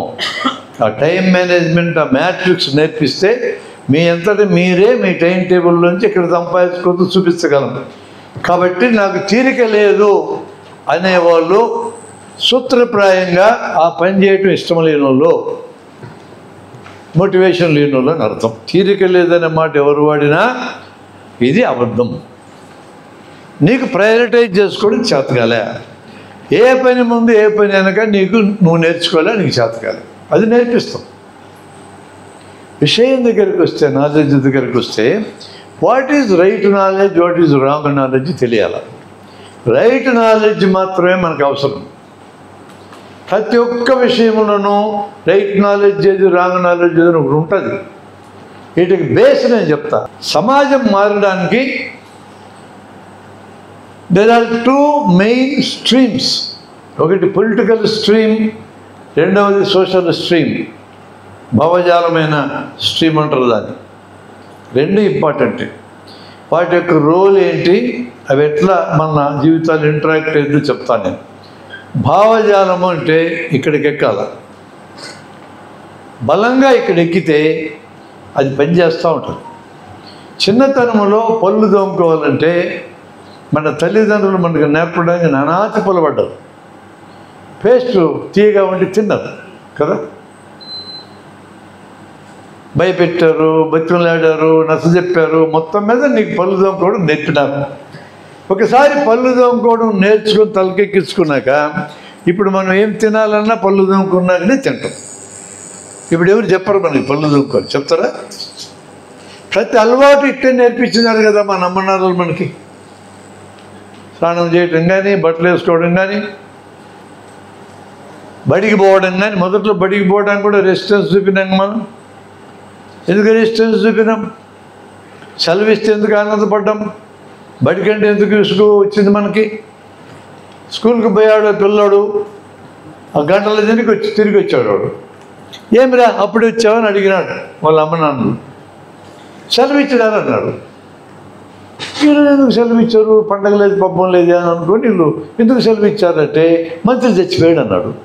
మంత్రి చచ్చిపోతే సెలవు ఇస్తారు, మన దేశంలో ఇస్తారు, కొన్ని దేశాలు ఇయ్యవు, ఎవరు తెచ్చిన ఇయ్యరు. మనకి ఎప్పుడెప్పుడు సెలవు దొరుకుతుందనే ఆశపడే బ్యాచ్ మంది. అందుకే మంత్రి చచ్చిపోయి వీడికి ఫెసిలిటీ ఇచ్చాడు. వాడి సెలవు కోసం ఎంతమంది మంత్రులు ఎన్నిసార్లు రావాలా? అయ్యే పనేనా ఇది? కొంతమంది పెద్దవాళ్ళు చచ్చితే వారం సంతాప దినాలు. నీకెవడికో దగ్గరగా ఉండేవాడికి సంతాపం, కానీ అందరికీ ఎందుకు సంతాపం వస్తాయా? ఇప్పుడు చచ్చిపోవడంలో ప్రపంచంలో అనేక మంది మనం సంతాపం చెప్తున్నాం. అందరికీ పరిచయం లేదు మనకి, ఎందుకు చెప్తాం? చచ్చిపోతే బాధ అంతర్లీనంగా ఉంటుందా లేదా కాదు నేను మాట్లాడేది. నీ క్లోజ్గా ఉండేవాడు చనిపోతే సంతాపం వస్తుంది, కానీ బాధ కలుగుతుంది. కానీ చచ్చిపోయిన వాళ్ళందరికీ సంతాపం చెప్తే ఏమవుతుంది? ఎన్ని వేల మందికి చెప్పాలా? ఇప్పుడు ఈ క్లాస్ నడిచిన గంటలో ఎన్ని వేల మందికి చెప్పాలి చెప్పులు? అయ్యే పనేనా అది? దాని హ్యూమన్ మెంటాలిటీ అది. నువ్వు దాన్ని క్వశ్చన్ చేసి ప్రయోజనం లేదు. అలా మంత్రులు కావాలనుకుంటున్నాడు. స్కూల్ అంటే పరిగెత్తుకొని ఎప్పుడు వస్తారు పిల్లలు? If the school is attractive, if the teacher is attractive, కేవలం పాఠం చెప్తానంటే రాని పిల్లలు. క్లాస్ రూమ్లో ఉన్న 45 minutesలో 5 minutes అదర్ దాన్ సిలబస్, జీవితానికి పనికొచ్చేవి, అందంగా ఆకర్షణీయంగా అర్థమయ్యేటట్టు చెప్పాడని టీచరు, ఆ టీచర్ చుట్టూ తిరుగుతారు. ఆదివారమే వస్తారు రమ్మంటే. 5 నిమిషాలు కీలకం. 5 నిమిషాల్లో క్లాస్ రూమ్ని ఇగ్నైట్ చేయటం ఎలా? లేకపోతే చదువు మీద ఇంట్రెస్ట్ పుట్టదు. బలంగా నేర్పించి అలవాటు కింద మానిస్తే నీవు ప్రతి నిమిషము గుర్తు చేయాల్సిన పని లేదు. అది దాని గొప్పతనం. మోటివేషన్ కూడా అట్లెక్కాలి తలకాయకి. అది బలమైంది, మనకు నిత్య జీవితంలో తెలుసు. అది మనం తింటూ ఉన్నప్పుడు ఓ పసిబిడ్డ విత్ ర్యాగ్స్, సరైన బట్టలు కూడా ఉండవు, ఆకలితో నీ పక్క చూస్తూ ఉంటే కెన్ యూ ఈట్ కంఫర్టబుల్లీ? తినగలమా? మామూలుగా అయితే తినలేం. సెకండ్ క్లాస్ ఏసీలో ప్రయాణం చేసేటప్పుడు తినగలరు.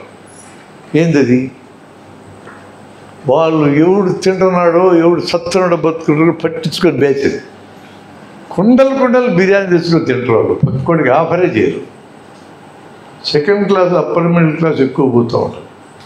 Upper middle class and upper క్లాస్కి పక్కవాడి మీద స్పందన తక్కువ ఉంటుంది. నువ్వు మామూలు రైల్లో ప్రయాణం చేస్తాడు, నీ ఎదురుగా ఉండేటోడు వాడు ఎవడో నీకు తెలియదు, వాడు టిఫిన్ బాక్స్ బయటికి తీసి తినడానికి తీస్తే నీకు కూడా ఆఫర్ చేస్తాడు. ఇప్పటికి ఉంది, ఇంకా పోలే పూర్తిగా. వాడు ఆఫర్ చేయలేదనుకో వాటి మీద కేసు పెడతారు, ఎవరైనా జైల్లో పెడతారా? భావజాలం. ఓ మోటార్ సైకిల్ వాడు స్టాండు వెనక్కి లాక్కుని అట్లా వేసుకొని పోతుంటే మనం ఎవరిమైనా సరే స్టాండు తీసుకొని చెప్తామా చెప్పమా? ఎందుకు చెప్తున్నాం? అది ఇక్కడికి ఎక్కింది, తలకాయకి ఎక్కింది. తలకాయకి ఎక్కిస్తేనే జనానికి సివిక్ సెన్స్ వస్తుంది. బయట దేశాలు వాళ్ళ రాజ్యాలు పనికిమాలిన అయి ఉండొచ్చు, అమెరికా కానీ మరొకటి కానీ, ప్రజలకి సివిక్ సెన్స్ ఎక్కించినారు. వాళ్ళు ఎంతగా ఎక్కించారంటే రోడ్డు దాటితే మనం ఇట్లా కారు లాగిపోతే అయితే వీడు ముందుకన్నా వెళ్ళాలి, వెనక్కన్నా వెళ్ళాలి, అప్పటిదాకా కారు కదలదు. అమెరికాలో ఇట్టే ఉంటుంది సిస్టమ్. మన దేశంలో రోడ్డు మీదకి రా, కారులో పోయేటాడు ఏమనుకుంటాడు? ఏయ్ ఇట్లా చెప్పేసినవా? ఇది మన డైలాగ్. కారులో ఉన్నాడు ఏమనుకుంటాడు? ఈ తిరిగే వాళ్ళందరూ రోడ్డు అంతా మాది అనుకుంటున్నారు, తమాషా ఉందా అనుకుంటున్నాడు. వాడే దిగి నడిస్తే ఏమనుకుంటాడు? కారులకి పొగురు, ఇష్టం వచ్చిన ఆర్డర్ కొడుతున్నారు, రోడ్డు మాది వెళ్దా అని ఆర్డర్ అనుకుంటాడు. వాడే దిగితే. మనం అమెరికా పోతే చాక్లెట్ తిన్న ర్యాపర్ కారులో పెట్టుకొని తిరుగుతాం, ఇంటికి వచ్చి చెత్తబొట్లు వేస్తాం. ఇండియాలో అడుగు పెట్టగానే కిటికీలను విసిరేస్తాం. Civic sense, poor civic sense ఉంది. ఎవరు నేర్పించాలండి సివిక్ సెన్స్ని? ఈ దేశం మాది అని ఎవరు ప్రకటించినారు వాళ్ళు నేర్పించాలా? ఈ దేశం మందే. కొద్దిమంది సాహుకారులు కాదనుకున్నాక వెనుకబడిన మనం నేర్పించాలి ఇవన్నీ. అది భావజాలం. భావజాలం బలమైందే కానీ కొన్ని చోట్ల పనిచేయదు. అది ఓ హంతకుడు కత్తి పట్టుకొని ఒక రోడ్డు మీద నిలబడి దగ్గరకు వస్తే పొడిచి పారేస్తా అంటున్నాడు. సీన్ 100 మందిని చేరుతాం, అందరూ సెల్ ఫోన్లు ఆన్ చేస్తాం. ఎందుకు? అప్లోడ్ చేయాలా, లైకులు రావాలా, లైకులు. అందుకు మీలో ఒకరు వెళ్ళి ఆయన దగ్గరికి వెళ్తే ఒకవేళ పొడుస్తాడు అనుకున్నాం, నిన్ను పొడిచే లోపల మిగతా 10 మంది పట్టుకుని 4 గేట్లు వేయలేమా? సూత్రప్రాయం చేయగలమా లేదా? ఆ మొదటివాడు ఎవడు గోడే నేనైతే నన్ను పొడుస్తున్నామనుకుని ఎవరు దగ్గరికి పోం. కాబట్టి వాడు బెదిరించగలడు. ఆయన దగ్గరికి వెళ్ళి మీరు ఎవరైనా బాబు నువ్వు ఇట్లా కత్తితో పొడుస్తానంటాం తప్పు కదా, ప్రతి ఒక్కరికి బతికే హక్కు ఉంది కదా మా రాజ్యాంగం ప్రకారం, నువ్వు అలా అనకూడదు కదా అని భావజాలం నేర్పించడానికి ట్రై చేయి. ఏం చేస్తాడు? కొడుకు నిన్ను పొడుస్తాం ముందన్నాడు. వీడి దగ్గరికి రాజకీయం తరఫున పోలీసు వచ్చి తుపాకీ బారు పెట్టి కొడుక కత్తి కింద పడకపోతే లేపి పారేస్తానంటే కింద వేస్తాడు. ఈడ దీని అర్థం ఏంటంటే భావజాలం బలమైందే కానీ అది కొన్ని చోట్ల పనిచేయదు. అది పనిచేయని చోట్ల రాజ్యం సహాయానికి రావాలా, అది దాని అర్థం. ఇప్పుడు రాజ్యం దగ్గరికి వద్దాం. ఇది బలమైందే. ఎంత బలమైంది? ఒక్క చట్టం చేస్తే ఆ చట్టాన్ని జనమందరూ పాటించాలి. మన మోడీ సాబ్ గారు 2016లో రాత్రి 8 గంటలకు టీవీలోకి వచ్చి పెద్ద నోట్లు ఖతం అన్నాడు. అయిపోయింది. ఒక 2 నెలలకు జిఎస్టీ అన్నారు. అయిపోయింది. అంత బలమైన చట్టం. నోట్ల మీద ఎవడైనా తెల్లగా వంకం మీద ఏదైనా రాశారనుకుంటే ఈ నోట్ చెల్లదన్నాడు అంతే, ఎవరు రాయడం మానేశాడు. కానీ ఈ దేశంలో 5,000 చట్టాలు ఉన్నాయి. 5,000 చట్టాలు డబ్బులు నెలకు ఒక రకంగా, డబ్బులు నెలకు ఒక రకంగా ప్రవర్తిస్తూ ఉన్నాయి. వరకట్నం ఉంది, వరకట్న నిషేధ చట్టం ఉంది, అవినీతి నిరోధ చట్టం ఉంది, అవినీతి కూడా ఉంది, బాల కార్మికత నిరోధ చట్టం ఉంది, బాల కార్మికత కూడా ఉంది. బాల కార్మికతకి వ్యతిరేకంగా మీటింగ్ పెట్టుకున్న చోటు కూడా బాల కార్మికులు టీ తెచ్చిస్తుంటారు. ఒక చట్టాన్ని ఉల్లంఘించే వాళ్ళ పర్సంటేజీ 13 దాటితే ఆ చట్టం దేశంలో పనిచేయదు. ఇది ఒక సోషియలాజికల్ డైమెన్షన్. పరిపాలించే వాళ్ళు, న్యాయం చెప్పేటోళ్ళు, ఎగ్జిక్యూటివ్లు ఉన్నోళ్ళు వీళ్ళందరూ వరకట్నం తీసుకోవడం మొదలుపెట్టినాక, అంటే 195 మంది మొదలుపెట్టినాక వరకట్న నిషేధ చట్టం పనిచేయదు. అప్పుడు ఏం చేయాలా? ఇంట్లో వరకట్నానికి వ్యతిరేకంగా మనం చెప్పాలి భావజాలం, స్కూల్లో చెప్పాలి భావజాలం, సొసైటీ మొత్తం చెప్పాలి భావజాలం.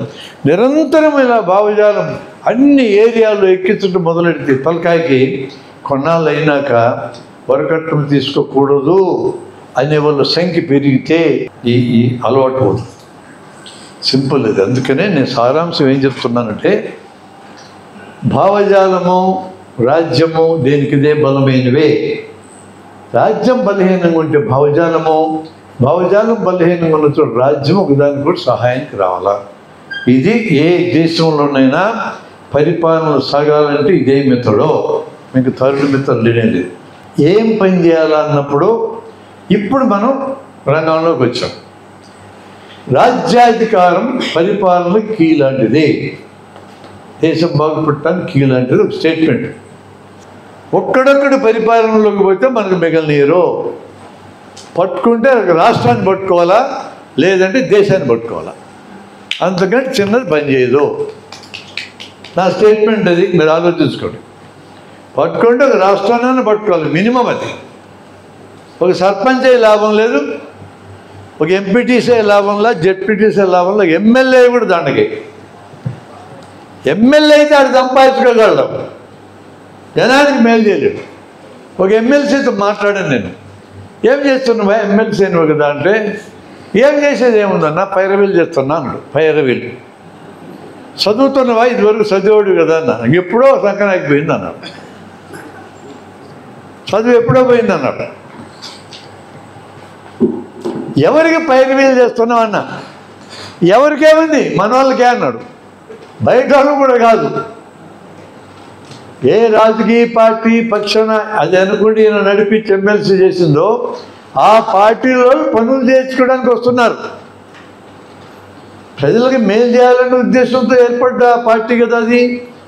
ఆ పార్టీ తమ వాళ్ళకి చేర్చుకోవడమే, జనానికి అందరికి చేయాలన్నారు కానీ అనలే.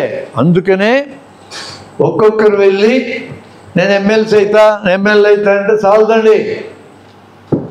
మీకు రాజకీయంగా మీ బలాన్ని చూపించాలంటే, మీ అంటే మా ఎవరమైనా సరే రాష్ట్రం టార్గెట్ మినిమం, అది మినిమం.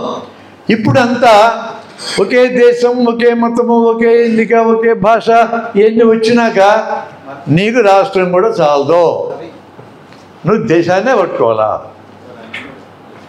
సాధ్యమైద్దని అడగొద్దు నన్ను. నేను చెప్పే ఒక రూల్ మీకు, 0.01 మీ చేతిలో ఉంటే you are the first influencer any place. 0.1 నీ చేతిలో ఉంటే నువ్వు ఆ ఏరియాలో నిర్ణాయక పాత్ర వహించగలవు. 1% ఉంటే గ్యారెంటీ రాజ్యం మందే. ఇప్పుడు 1% టార్గెట్ రీచ్ అయ్యేది ఎట్లా? How to get this 1% towards us? Motivation, knowledge. Knowledge is multifaceted. సరైన నాలెడ్జ్ ఉండాలి. సరైన నాలెడ్జ్నే సత్యమని పిలుస్తాం టెక్నికల్గా. సరైన జ్ఞానం, దాని పేరు సత్యం. మొత్తం యూనివర్స్లో పదార్థం, శక్తి రూపాలు ఉంటాయి. పదార్థం మారుతూ ఉంటుంది, శక్తి మారుతూ ఉంటుంది. దాని నుంచి సమాచారం మన ఇంద్రియాల ద్వారా మెదడుకు చేరుతూ ఉంటుంది. కన్ను, ముక్కు, చెవి, నాలుక, చర్మం. ఆ చేరిన దాని పేరు జ్ఞానం. కలిగిన జ్ఞానం 2 రకాలు ఉంటుంది, సరైన జ్ఞానం, తప్పు జ్ఞానం. ఉదయమే మనం సముద్రం ఒడ్డుకు వెళ్తే సూర్యుడు సముద్రంలోంచి లేచినట్టు కనపడుతుంది. సూర్యుడేం లేచిరాడు సముద్రంలోంచి, భూమి తిరుగుతూ ఉంది. సరైన జ్ఞానం ఏంటి? భూమి తిరుగుతూ ఉంది. తప్పు జ్ఞానం ఏంటి? సూర్యుడు లేచి వస్తున్నాడు. మనం ఒక రైల్లో కూర్చున్నాం, పక్క రైలు కదిలింది, మన రైలుకి వెళ్ళింది అనుకున్నాం. సరైన జ్ఞానం ఏంది? పక్క రైలు కదిలింది. తప్పు జ్ఞానం ఏంది? బంద్ కదిలింది అనుకో. మనకు నిరంతరం మన ఇంద్రియాల ద్వారా తప్పు జ్ఞానం వస్తుంటుంది, రైట్ జ్ఞానం వస్తూ ఉంటుంది. ఆ ఇంద్రియ నిర్మాణం అట్లా ఉంటుంది. మనము జీవించాలంటే సరైన జ్ఞానం ఉండాలి. ఎన్ని రకాల జీవితాలు ఉన్నాయి మనకి? Personal life, family life, social life, professional life, అభిరుచులకు సంబంధించిన లైఫ్, యాప్టిట్యూడ్, ఫైనల్గా ఉద్యమ జీవితం. ఇక్కడున్న బ్యాచ్కి ఉద్యమ జీవితం కూడా ఉంది, కానీ మీకు పర్సనల్ లైఫ్ ఉంది, సొంత జీవితం ఉంది, మీకు కుటుంబ జీవితం ఉంది, మీకు సోషల్ లైఫ్ ఉంది, సామాజిక జీవితం ఉంది, మీకు వృత్తి జీవితం ఉంది, బతకడానికి ఏదో పని చేయాలి. మీలో కొంతమందికి అభిరుచులు ఉంటాయి, పాటలు పాడే అభిరుచి, నటన అభిరుచి, వాయిద్యాలు వాయించడం, మిమిక్రీ, ఇట్లాంటి రకరకాలు ఉంటాయి కొంతమందికి, అందరికీ కాదు. ఉద్యమ జీవితం మనం ఏదో సాధించాలా. ఉద్యమ జీవితం మొత్తం జనాభాలో చాలా తక్కువ మందికి ఉంటుంది, 0.01 కూడా ఉండదు. అది సాధిస్తే చాలు మనం చేయగలమంటున్నా. పర్సనల్ లైఫ్ అందరికీ ఉంటుంది, ఫ్యామిలీ లైఫ్ పెళ్ళి అయినా అవ్వకపోయినా ఉంటుంది, పెళ్ళి కాకపోతే తల్లిదండ్రులతో జీవితం ఉంటుంది కాబట్టి ఫ్యామిలీ లైఫ్ ఏది. సోషల్ లైఫ్ నిత్యం ఉంటుంది. ఈ వాట్సాప్, ఫేస్బుక్ బతుకంత సోషల్ లైఫే, రెస్పాండ్ అవుతుంటాం. ప్రొఫెషన్ బతకడానికి దారి. అడక్కు తినేటోడికి కూడా ఆడి బదులు ఇంకొకటి పని చేస్తూ ఉంటాడు, అది ఒక ప్రొఫెషన్ అంతే. బతకడానికి దారి అంతే. ఇవన్నీ జీవితాల్లో కూడా మనకు తోడ్పడేది రైట్ నాలెడ్జ్, రాంగ్ నాలెడ్జ్ తోడ్పడదు. ఒక్కసారి మానవ జీవితం మీరు గమనిస్తే ఎంత పెద్ద క్యూస్ మనకు దొరుకుతాయంటే, హోమోసెపియాన్స్ అని పిలువబడే మనం 3 లక్షల ఏళ్ల క్రితం ఆఫ్రికాలో మొరాకో అనే ప్రాంతం నుంచి ఆఫ్రికా అంతా విస్తరించినాం. దాదాపుకు 2000 మంది మాత్రమే ఆఫ్రికా తూర్పు భాగంలో ఎర్ర సముద్రం అప్పుడు గడ్డగట్టును దయిస్తూ దాన్ని దాటి అరేబియాలోకి వచ్చారు. కేవలం 2000 మంది. ఈ 2000 మంది యొక్క సంతానమే మనందరం. అందులో ఒక స్ట్రీమ్ పైకి వెళ్ళి సెంట్రల్ ఏషియాకి వెళ్ళిపోయింది, ఒక వలస. మరొక వలస మెసొపొటేమియా, యూఫ్రటీస్, టైగ్రిస్ నదుల మధ్య మెసొపొటేమియాకి వచ్చింది. ఇంకొక వలస హరప్పా నాగరికత నిర్మించింది. ఇంకొక వలస సముద్రం వెంట నడుచుకుంటూ భారతదేశం కింద ప్రాంతానికి వచ్చింది. ఈ కింద ప్రాంతానికి వచ్చిన ఆ వలస వాళ్ళు ఇప్పుడు అండమాన్స్లో 200 మంది మాత్రమే ఉన్నారు. హరప్పా ఈ నాగరికతకు మూలమైంది మనకి. పాకిస్తాన్ ఇండియాలో కలిసి ఉన్న ఏరియాలో డెవలప్ అయింది అది. ఈ పైకి సెంట్రల్ ఏషియాకి పోయిన వాళ్ళు వెస్ట్ యూరోప్ వెళ్ళినారు, సైబీరియాకి వెళ్ళారు, ఇంకా పైనంతా తిరుక్కొని రూపురేఖలు మార్చుకొని ఈశాన్య భారతంలో దిగినారు. వాళ్ళ ముఖాలు చైనా వాళ్ళ ముఖాల్లో ఉంటాయి. సెంట్రల్ ఏషియాలో నిలదొక్కున్న వాళ్ళు కత్తులు కనిపెట్టినారు, రథాలు కనిపెట్టినారు, గుర్రాలను మచ్చిక చేసుకున్నారు. వాళ్ళని ఆర్యన్స్ అని పిలుస్తారు. కొంతమంది వెనకబోయినారు, కొంతమంది ముందుకు ఇరాన్ మీదుగా ఇండియాకు వచ్చినారు. వాళ్ళు ఇండియాకు వచ్చిన టైంకి హరప్పా నాగరికత శిథిలావస్థలో ఉన్నది. ఆర్యులు దండయాత్ర చేసినందువలన సింధు నాగరికత పోలే. సింధు నాగరికత పోయే టైంలో వాళ్ళు వచ్చినారు. అప్పుడు చాలామంది వ్యవసాయం దెబ్బతిని నాశనమైనారు. ఈ ఆర్యుల యొక్క దాడికి కొంతమంది దక్షిణానికి పారిపోయినారు, కొంతమంది చంపినారు వాళ్ళు, మరి కొంతమందిని వాళ్ళు కలుపుకున్నారు. 3 రకాలుగా మారిపోయినారు. వాళ్ళంతా గంగా మైదానం అంతా ఆక్రమించి ఆర్యావర్తం అని పేరు పెట్టుకున్నారు. వాళ్ళు తెల్లగా ఉంటారు. దక్షిణ భారతదేశానికి మొదట వచ్చినారు. ఇప్పుడు 200 మంది అండమాన్సులు ఉన్నారన్నానే, వాళ్ళు కిందకి పారిపోయి వచ్చిన హరప్పన్స్ కలిసి ద్రవిడులు తయారయ్యారు. వీళ్ళు ఎక్కువ నల్లగా ఉంటారు. కేరళ, తమిళనాడు, దక్షిణ కర్ణాటక వీళ్ళు ఎక్కువ ఉంటారు. ఉత్తర భారతదేశంలో ఆర్యుల నుంచి వచ్చిన వాళ్ళు ఎక్కువ మంది ఉంటారు, తెల్లగా ఉంటారు వాళ్ళు. ఈ ఆర్యులకి ఇప్పుడు నేను చెప్పిన తయారైన ద్రవిడులకి పుట్టిన వాళ్ళు బ్రౌన్ కలర్ వాళ్ళు, మనందరం ఆ బ్యాచ్. ఇప్పుడు ఈ హాల్లో ఆర్యుల జీన్స్ ఉన్న వాళ్ళు ఉన్నారు, ద్రవిడుల జీన్స్ ఉన్న వాళ్ళు ఉన్నారు, మిక్స్డ్ జీన్స్ ఉన్న వాళ్ళు ఉన్నారు. మొత్తం సంకరంగాలమే. ఇంకా కులం ఎక్కడుంది, మతం ఎక్కడుంది? మొత్తం సంకరం. ఇది ఫండమెంటల్ అర్థం కావాలి మనకి. మొత్తం మానవ జాతి మొత్తం సంకర జాతి. ఇట్టు కాదు అది. అది ఒక ప్రాకృతిక అనివార్యమైన development. Nobody can stop that. Stop చేయాల్సిన పనే లేదు. అట్లా సంకరమైనందుకే ఇంతకాలం మానవ జాతి బతికుంది. ఉత్తర భారతంలో 2000 ఏళ్ళు సంకరం జరగకుండా బ్రాహ్మణిజం అనేది ఏ కులంలో ఆ కులంలోనే పెళ్లిళ్ళు చేసుకున్న నిబంధన పెట్టిన కారణంగా those genes got weakened. They are destined to die shortly. మనం అంతకాలం వాళ్ళు బతకరు. ఎక్కడైతే జీన్ సంకరం జరగదో వాళ్ళు త్వరగా ఈ భూమి నుంచి మాయమైపోతారు. డార్విన్ సిద్ధాంతమే. జీన్ సంకరం మానవ జాతిని నిలబెట్టడానికి వచ్చింది. అందుకే మనం 3 రకాలు ఇక్కడ ఉన్నామంటున్నా. ఈశాన్య భారతంలోకి వచ్చిన చైనా వాళ్ళకి ముఖాలు ఉన్న లేరీడ. ఎందుకంటే నేను మిక్స్డ్ కానీ నాకేం సిగ్గులే చెప్పడానికి. మా అమ్మ నాయన వాళ్ళు నిజాయితీ పరులు, నేను కాదంటల్లా. ఆ ముందు ఏ తరంలో ఈ సంకరం జరిగింది ఎవరికి తెలుసు కనుక. వంశవృక్షమే అది చదువుకోండి, మరోసారి ఆ సినిమా చూడండి. పటం వెనక ఉంటుంది రహస్యం. పటం పగిలినాక ఆడెవడికి పుట్టిండో బయటపడుతుంది. భైరవనేతం రాశాడు నవల, దాని ఆధారంగా వంశవృక్షం సినిమా విశ్వనాథ్ తీశాడు. నా కులం గొప్పది, నా మతం గొప్పది, అంత బుస్సో ఏమి లేదు ఈడ. ఇది అర్థం కాని వాడు ఈ దేశాన్ని నడపలేడు. నేను బ్రాహ్మణ అనుకుంటూ కథ నడుపుకుంటున్నాడు. పటం పగలగానే ఆడెవడు అర్థమైపోయింది. అర్థమైనా వాడు వేరే కులం అమ్మాయికి అబ్బాయికి పెళ్లి జరుగుతున్న అడ్డుపడకుండా ఒప్పుకున్నాడు. అసలు మీకు బ్రాహ్మణిజం అర్థం కాకుండా బ్రాహ్మణ్స్ కాదండి. నాకు బ్రాహ్మణ్స్తో గొడవ లేదు.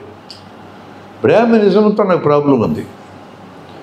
అంబేద్కర్ కూడా ప్రాబ్లం బ్రాహ్మణిజమే, బ్రాహ్మణ్స్ కాదు. ఈ విషయాన్ని లోతుగా స్టడీ చేసిన వ్యక్తి పూలే అండ్ అంబేద్కర్ మన దేశంలో. వాళ్ళు విస్మరించి మీరేం చేయలేరు. ఇక్కడ మీరు ఒక విశేషం గమనించండి.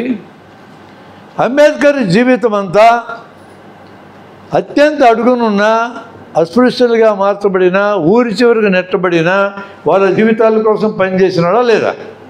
దాదాపు 1200 కులాలు ఉన్నాయి ఎస్టీ సమూహంలో. 730 కులాలు ఎస్టీ సమూహాల్లో ఉన్నాయి. ఈ రెండూ పూర్తి డౌన్ ట్రాడనని వాళ్ళిద్దరి కోసము ఆయన జీవితాన్ని అంతా ఖర్చు పెట్టాడు. త్యాగం చేసినట్టే. ఆయన ప్రత్యక్షంగా అనుభవించినాడు ఈ బాధలు. మనకు లేవు అంత బాధలు. వీళ్ళని ఉద్ధరించాలంటే రాజ్యాంగ పరంగానే వాళ్ళ జనాభాకి సమానంగా ఉండే రిజర్వేషన్ ఇచ్చి వాళ్ళని అభివృద్ధి చేసి మెయిన్ స్ట్రీమ్లో కలపాలి అన్నాడు. రిజర్వేషన్ ఉండాలా లేదా, ఎంత ఉండాలా అనే క్వశ్చన్ మనం వేసుకుంటే ఫండమెంటల్ క్వశ్చన్ ఇది. నా అభిప్రాయం చెప్తున్నా. ఒక ఇంట్లో 5గురు ఉంటే కుటుంబం ఈజ్ కాంపాక్ట్ గ్రూప్ మన దేశంలో, సమాజంలో అతి చిన్న రూపం అది. అందులో ఒక బిడ్డకి రోగం వస్తే ఈ బిడ్డను హాస్పిటల్లో చేరిస్తే ఆ ఇంటిని నడిపే తల్లి కానీ తండ్రి కానీ ఈ ఇంటి వనరులు నీకు 5వ వంతు వస్తాయి, అంతవరకే ఖర్చు పెడతా, ఆ తర్వాత పెట్టను, బతికితే బతుకు సస్తే సావు అని అంటాడా? అనడు. ఇతరుల నుంచి రిజర్వ్ చేసి బిడ్డకిస్తాడు. అది రిజర్వేషన్ అంటే. వెనుకబడిన వారిని మనలో మెయిన్ స్ట్రీమ్లో కలుపుకోవడానికి ఇతరుల నుంచి లాగి పెట్టేదాని పేరే రిజర్వేషన్. లాగి పెట్టాల. ఎందుకని ఆ బిడ్డకి రోగం వచ్చింది, ఆ బిడ్డను బతికించుకోవాలా, బతికించుకొని గ్రూప్లో కలుపుకోవాలా. కుటుంబంలో ఆ బిడ్డకి న్యాచురల్గా అందేది కాకుండా అదనంగా ఇతరుల నుంచి లాగిస్తారో, అదనంగా ఇవ్వాలి. వెనుకబాటుతనాన్ని పోగొట్టాలి అంటే అదనంగా ఇవ్వాలి. ఆ జనాభా సమూహానికంటే మించి ఇవ్వాలి. అది ఎథికల్ క్వశ్చన్. అది ఎట్లా ఉంది చట్టం అవతల పెట్టు, ఎథికల్ క్వశ్చన్. ఒకసారి ఆ బిడ్డ బాగైనాక, కుటుంబంలో అందరిలాగా మారినాక, ఇప్పుడు ఆ తండ్రి కానీ తల్లి కానీ ఇదివరకట్లాగా ఇతరుల నుంచి లాగి పెట్టడానికి సిద్ధపడతాడా? సిద్ధపడ్డు. మిగతా 4 నుంచి లాగి పెట్టారు కదా, వాళ్ళు ఒప్పుకుంటారా? దీని అర్థం ఏంటంటే రిజర్వేషన్కు ప్రత్యేకమైన సదుపాయం వెనుకబాటుతనాన్ని పోగొట్టడానికి ఇతరుల నుంచి లాగి ఇవ్వాలి. వాళ్ళకి న్యాచురల్గా ఎంత వస్తుంది అంతకంటే మించి ఇవ్వాలి. 3 పాయింట్లు ఉన్నాయి అక్కడ. వై రిజర్వేషన్ అంటే వెనుకబాటుతనాన్ని కవర్ చేయడానికి రిజర్వేషన్ ఇవ్వాలి. అక్కడ రోగం, ఇక్కడ సామాజికం. ఎంత ఇవ్వాలి? ఎథికల్గా న్యాయంగా అయితే వాళ్ళకి ఎంత వస్తుంది అంతకంటే ఎక్కువ ఇవ్వాలి. కనీసం జనాభాకి ఈక్వల్ ఇవ్వాలి. కనీసం ఇంట్లో వర్తించుతుంది. నీకు 5 వంతు వస్తుంది, 20% అంతే ఇస్తానంట, బిడ్డ బతకపోవచ్చు. సమాజం కుటుంబం అనుకున్నప్పుడు 18% ఎస్సీలు ఉంటే ఎక్కువ ఇవ్వాలి, 8% ఎస్టీలు ఉంటే ఎక్కువ ఇవ్వాలి, బీసీలు దాదాపు 50 ఉంటే ఎక్కువ ఇవ్వాలి. అంతే, అది కరెక్ట్ ఆన్సర్. సమాజం మొత్తం దానికి బాధ్యత వహించాలి. అవకాశాలు వాడుకునే వాళ్ళు అడ్డం పడకూడదు. ఎందుకు అడ్డం పడకూడదు అంటే మీ పూర్వ తరాలు చేస్తారు అన్యాయము, మీరు బాధ్యత వహించాలా. మీ నాయన అప్పు చేస్తే నువ్వు తీర్చవా? మీ నాయనకి ఆస్తి వచ్చి నువ్వు తీసుకోవా? ఆస్తి వచ్చి తీసుకుంటాను, అప్పుడు తీరుస్తాను. ఎందుకు చేయవు? మీ ముందు తరాలు చేస్తే ఈ పని ఎత్తికల్కి వస్తానంటున్నాను నేను. ఒకసారి ఈక్వల్ అయినాక ఇక ఇవ్వకూడదు. అది సాధించాలంటే ఇప్పుడు చేయాలి. అది దాని ఉన్న రిలవెన్స్. రిజర్వేషన్ ఎందుకు, ఎంత ఇవ్వాలా, ఎన్నాళ్ళు ఇవ్వాలన్న దానికి ఆన్సర్లు ఇక్కడ ఉన్నాయి. విచిత్రం ఏంటంటే ప్రధాన సమూహాలు ఏంటి? ఎస్సీలు. అలా మారిగా వీళ్ళిద్దరిని కలపగలిగినాడా అంబేద్కర్? ఈరోజు కూడా ఐఎమ్ నాట్ క్వశ్చనింగ్ అంబేద్కర్. ఆయన సిన్సియారిటీని అనుమానించడంలా ఆయనే 56 రాసుకున్నాడు. ప్రమాదం ఇతర కులాల నుంచి రావడంలా రిజర్వేషన్ వాడుకుని మా వాళ్ళ నుంచి వస్తుందో రాసుకున్నాడు. ఆయన గమనించినాడు మరణించే లోపలే. అదే రిజర్వేషన్ ఇచ్చినాము, దాన్ని ఎట్లా వాడుకోవాలో అర్థం కాకుండా దీని ఒక అవకాశం కింద మార్చుకుని తను ఎన్నుకున్న వాళ్ళకి అందరినీ కింద చేస్తారేమో అనే భయం కలిగింది ఆయనకి. ప్రధానమైన సమూహాలు 2 కులాల పునాది మీద ఒక నాగరికత నిర్మించలేము, ఒక దేశాన్ని నిర్మించలేము అన్నాడు కదా. అది ఎట్టా పోతుంది అని అడిగిన ఆయన్ని. కులాంతర వివాహాలు చేసుకుంటేనే పోద్ది అన్నాడు ఆయన. మరి ఈ 2 కులాల మధ్య పెళ్ళిళ్ళు చేసుకోవటం ఈవెన్ టుడే చాలా పెద్ద ఛాలెంజ్. దానికి ఆన్సర్ ఎక్కడుందనంటే 4 ఆన్సర్లు ఉన్నాయి. ఒక ఆన్సర్, ఒకసారి రిజర్వేషన్ ఉపయోగించుకొని స్టెబిలైజ్ అయినటువంటి వాళ్ళు ఇక వాళ్ళు స్వచ్ఛందంగా అవకాశం వదులుకొని వెనుకోలకి ఇవ్వాలి. మీకు తెలుసో తెలియదు, ఆ ప్రవీణ్ కుమార్ చేశాడు అతను.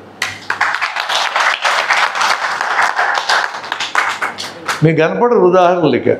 నేను ఒక ట్రైనింగ్ పెట్టినప్పుడు చిరంజీవి శిష్యులకి మా దగ్గర ఒక బ్రేక్ ఇన్స్పెక్టర్ పిడుగురాల నుంచి వచ్చాడు. అతను కూడా ఇది చేశాడు. అది ఒక్కడే కనపడ్డాడు నాకు. ఈయన తర్వాత కనపడ్డంలో అంతమంది. ఈ ఒక్క ఛాలెంజ్గా మీరు ఓవర్కమ్ కాగలిగితే బిగ్గెస్ట్ ఫోర్స్ ఎస్సీలు ఇతరులు. ఎంత పెద్ద ఫోర్స్ అయిందంటే నైతికపరమైన బలం. అది మామూలు బలం కాదు. మేము వాడుకున్నాం రిజర్వేషన్, మా వెనుకోళ్ళకి ఇస్తున్నాం. ఎవరికి పోదు అది, మీ వెనుకోళ్ళకి ఇస్తున్నాం. 2వ పాయింట్, మాకు కేటాయించిన రిజర్వేషన్ సగం మా మహిళలకు ఇస్తాం. మహిళలు వెనుకబాటుతనం ఎక్కడ ఉద్యమాలు నడవు. అది ఎస్సీలు అనాలి, ఎస్టీలు అనాలి, బీసీలు కూడా అనాలి. మా మహిళలకు ఇస్తాం సగం అని. ఈరోజు ఆడపిల్లలు విపరీతం చదువుకుంటాను, మీకు తెలుసు కదా. చదువుకోవడం మొదలెట్టాక ధైర్యం వచ్చింది వాళ్ళకి, ఆత్మవిశ్వాసం ఎక్కడి నుంచి వచ్చింది వాళ్ళకి? చదువులోంచి వచ్చింది. ఈ విషయం గమనించినారు అంబేద్కర్, తదనంతరం వచ్చిన వాళ్ళు కూడా. 2వ మార్గం ఏంటంటే ఇతర కులాలు, ఇతర సమూహాలన్నీ అది ఎంతకాలం మీరే వాడుకుంటారు, మీ వెనుకోళ్ళకి ఇవ్వండి అనాల. అనరాల్లో అంటే ఏమవుతుంది? మా కులాలతో నీకేం సంబంధమై అని అంటారు ఈ నాయకులు. అని ఊరుకోవడంలా మా కులాల మీద మీరు దాడి చేస్తారు. కొడకలారు మేము మీద ఎస్సీ కేసు పెడతారు చూడండి. మాకెందుకు వచ్చిన గొడవలేని ఆయన మీ సాగు మీరు సాగుంటారు అంటున్నారు వాళ్ళు. ఇతర కులాలు డిమాండ్ చేయవో. ప్రభుత్వం అవకాశాలు ఆడుకున్న వాళ్ళని ఇంకెళ్ళకి సార్లని అనుకోవాలి. ప్రభుత్వం కూడా ఆ పని చేయదు. ఎందుకు చేయదంటే స్టిల్ ఈరోజు కుల సంఘాల నాయకులే కులాలు నడిపిస్తున్నారు. కులాల సభ్యులంటే ఓట్లవి, ఆ ఓట్లు పోతాయని భయం వాళ్ళకి. ఇక మిగిలిన ఆఖరి ఛాన్స్ ఏంటంటే ఆ కులంలో వెనుకబడి వాళ్ళందరూ కూడా చదువుకోవడం మొదలుపెట్టి ఆ లోపల ఎవరికొరు పోటీ పడాలా. ఎందుకంటే అవకాశాలు తక్కువ ఉన్నాయి, అవసరమైన వాళ్ళు ఎక్కువ మంది ఉన్నారు. వేరే మార్గం లేదు. ఒక ప్రభుత్వం ప్రజల కోసం పనిచేస్తే టు ద సాచ్యురేషన్ అవకాశాలు కల్పించాలా.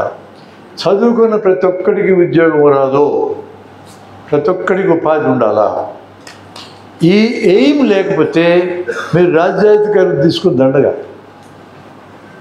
చదువుకున్న ప్రతి ఒక్కడికి ఉపాధి ఉండాలా, చదువుకోకపోయిన ఉపాధి ఉండాలా. ఉద్యోగాలు రావు, 2% కూడా లేవు గవర్నమెంట్ ఉద్యోగాలు. పరిపాలించేటోళ్ళు చాలామంది రిజర్వేషన్లకు వ్యతిరేకం.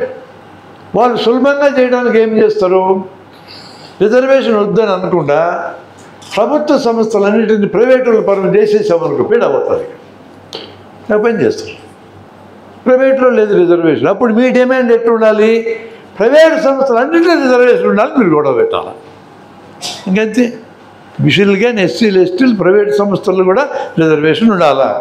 మీ అంతా మీరు ఏం చేయాలి, మా సమూహాల్లో మా మహిళలకు సగం ఇస్తాం మేము అనాలి. మీరు వాడుకున్న మా వెనకాలకి ఇస్తామన్నాలి. ఈ రెండు మీరు చేయాలి.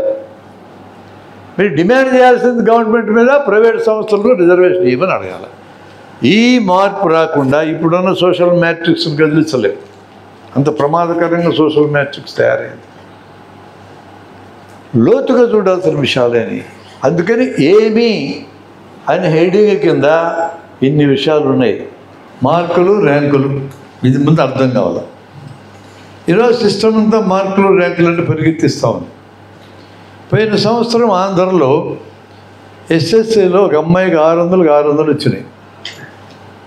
అంతకుముందు సంవత్సరం 600కి 599 వచ్చినాయి. అది గొప్ప విషయమా కాదా? తల్లిదండ్రులు హ్యాపీనా కాదా? 600కి పైన వచ్చే అవకాశం లేదు కాబట్టి, లేకపోతే అవి కూడా రావాలనే వాళ్ళు. ఇప్పుడు ఈ అమ్మాయిని ఇంటర్లో చేర్పించాం. ఇంటర్లో కూడా ఇలానే పెర్ఫార్మెన్స్ ఉండాలి. ఒత్తిడి ఉంటుందా ఉండదా? ఎంత ఒత్తిడి ఉంటుందా పిల్లల మీద? నేను చిన్న హైపోథెటికల్ క్వశ్చన్ వేస్తున్నా. ఈ అమ్మాయి ఇంటర్ పూర్తి చేసినాకంటే ఆఫ్టర్ 2 years 10th క్లాస్ సిలబస్లో మళ్ళీ పరీక్ష పెడితే ఎన్ని మార్కులు వస్తాయి? 600 వస్తాయా? 600 షూర్ ఫెయిల్ కావచ్చు కూడా. మీకు డౌట్ అయితే ఇప్పుడు మీ అందరికి 10th క్లాస్ పరీక్ష పెడితే మీ అందరికి పాస్ అవుతురా? నాకు ఎంబీబీఎస్ పరీక్ష పెడితే గ్యారెంటీకి ఫెయిల్ అవుతా. నా కథ చెప్తున్నా. పరీక్షల కోసం చదువుకున్నది పరీక్షలతో మర్చిపోతాం. జీవితం కోసం నేర్చుకున్నది జీవితాంతం గుర్తుంటుంది. సూత్రం. అందుకే మనం ఏమంటున్నామంటే క్లాస్ రూమ్లో మన టీచర్లందరికీ మనం చెప్పాల్సింది 5 నిమిషాలు పాఠం చెప్పటం ఆపి జీవితానికి పనికొచ్చే చెప్పండి. ఒక బుక్ తయారు చేస్తున్నాం మేము, టీచర్స్ హ్యాండ్ బుక్ అని. 350 కథలు ఉంటాయి అందులో. రోజు ఒక కథ చెప్పండి, కథ మీద చర్చ పెట్టండి. సీరియస్ విషయం అది. ఇక్కడ తల్లిదండ్రులు ఏం ఆలోచిస్తున్నారు? ర్యాంకులు మార్కులు వస్తే చాలు అంటున్నారు. ర్యాంకులు మార్కులు వచ్చినా కూడా ఆ సబ్జెక్టు నిలవదు. ఫ్రంట్ బెంచర్స్ ర్యాంకులు మార్కులు కూర్చొని ఉంటారు. టీచర్ ఏ ప్రశ్న అడిగినా చేతులు ఎత్తుతారు, కరెక్ట్గా జవాబు చెప్తారు. చెప్పగానే క్లాస్ మొత్తానికి జవాబు వచ్చనుకుని వెళ్ళిపోతుంటాడు ఆయన. వెనుకుంటారు బ్యాక్ బెంచర్స్. వాళ్ళందరూ అత్యవసర మార్కులు బ్యాచ్. వాళ్ళ గురించి ఎవరు పట్టించుకోరు.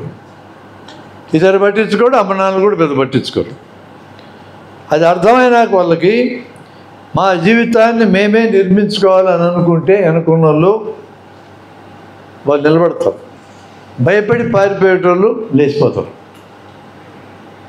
ఆ వెనక బెంచీల్లో నిలదొక్కున్న వాళ్ళు ఎంటర్ప్రెన్యూర్స్గా మారుతారో ఈ ఫ్రంట్ బెంచీలు వాళ్ళ దగ్గర పనిచేయడానికి పోతారు. ఈరోజు జీవితంలో సక్సెస్ అయిన వాళ్ళలో 170 మంది అత్యవసర మార్కులు గల్లి, 170 మంది ర్యాంకర్స్ కేవలం ఉద్యోగాలు చేసుకొని బతుకుతున్నారు. మీరు జస్ట్ ఇమాజిన్ చేయండి. మన ప్రవీణ్ కుమార్ గారు పోలీస్ డిపార్ట్మెంట్లో నుండి ఏమై ఉండేడు? కొన్నాళ్ళకి రిటైర్ అవుతాడు, పెన్షన్ ఇస్తారు, ఏదో కొడుకులు కూతురు కాలక్షేపం చేసుకుంటూ రామ కృష్ణ అనుకుంటూ బతుకుతాడు, చచ్చిపోతారు ఫైనల్గా. ఆయనే ఉంటాడా, నేను ఉంటానా? ఎవరు ఉంటాం? అది వదిలేసుకొని బయటకు వచ్చినందుకు ఇప్పుడు ఎట్లుంది ఆయన స్థానం? See that. ఆ డిఫరెన్స్ చూడండి. అది కాదు పుట్టాము, పెరిగాము, తిన్నాము, పండాము, పిల్లల్ని కన్నాము, వాళ్ళ కోసం చచ్చాము, 100 మందిని చూస్తున్నాను నేను. That is not the life. నీకు ఒక పేజీ చరిత్రలో ఉండాలా, అది కసి అంటే. నువ్వు చచ్చిపోయినా పేజీ ఒకటి చదువుతూ ఉండాలా. వీళ్ళు ప్రతి ఒక్కరికి ఆ కసి రావాలా. అది మోటివేషన్ యొక్క మెయిన్ అర్థం. తల్లిదండ్రులు ఏమడుగుతున్నారు ఇక్కడ? మంచి మార్కులు తెచ్చుకో, ర్యాంకులు తెచ్చుకో, కష్టపడ్డాం మేము, సంపాదించరు. నువ్వు బిడ్డలు కన్నాక సంపాదించాలి పెట్టవారు. అదే పెద్ద సేవలాగా మాట్లాడుతుంది. నువ్వు కన్నావు, వాళ్ళని ప్రయోజకులు చేయాలి, నీ పని అది. ఆ పిల్లలకి ఇష్టం ఉందా లేదా చదువు, వాళ్ళంతా నెట్టిన వాళ్ళని నెట్టి ఊరుకోలే, ర్యాంకులు తెచ్చుకొని తరిమినావు.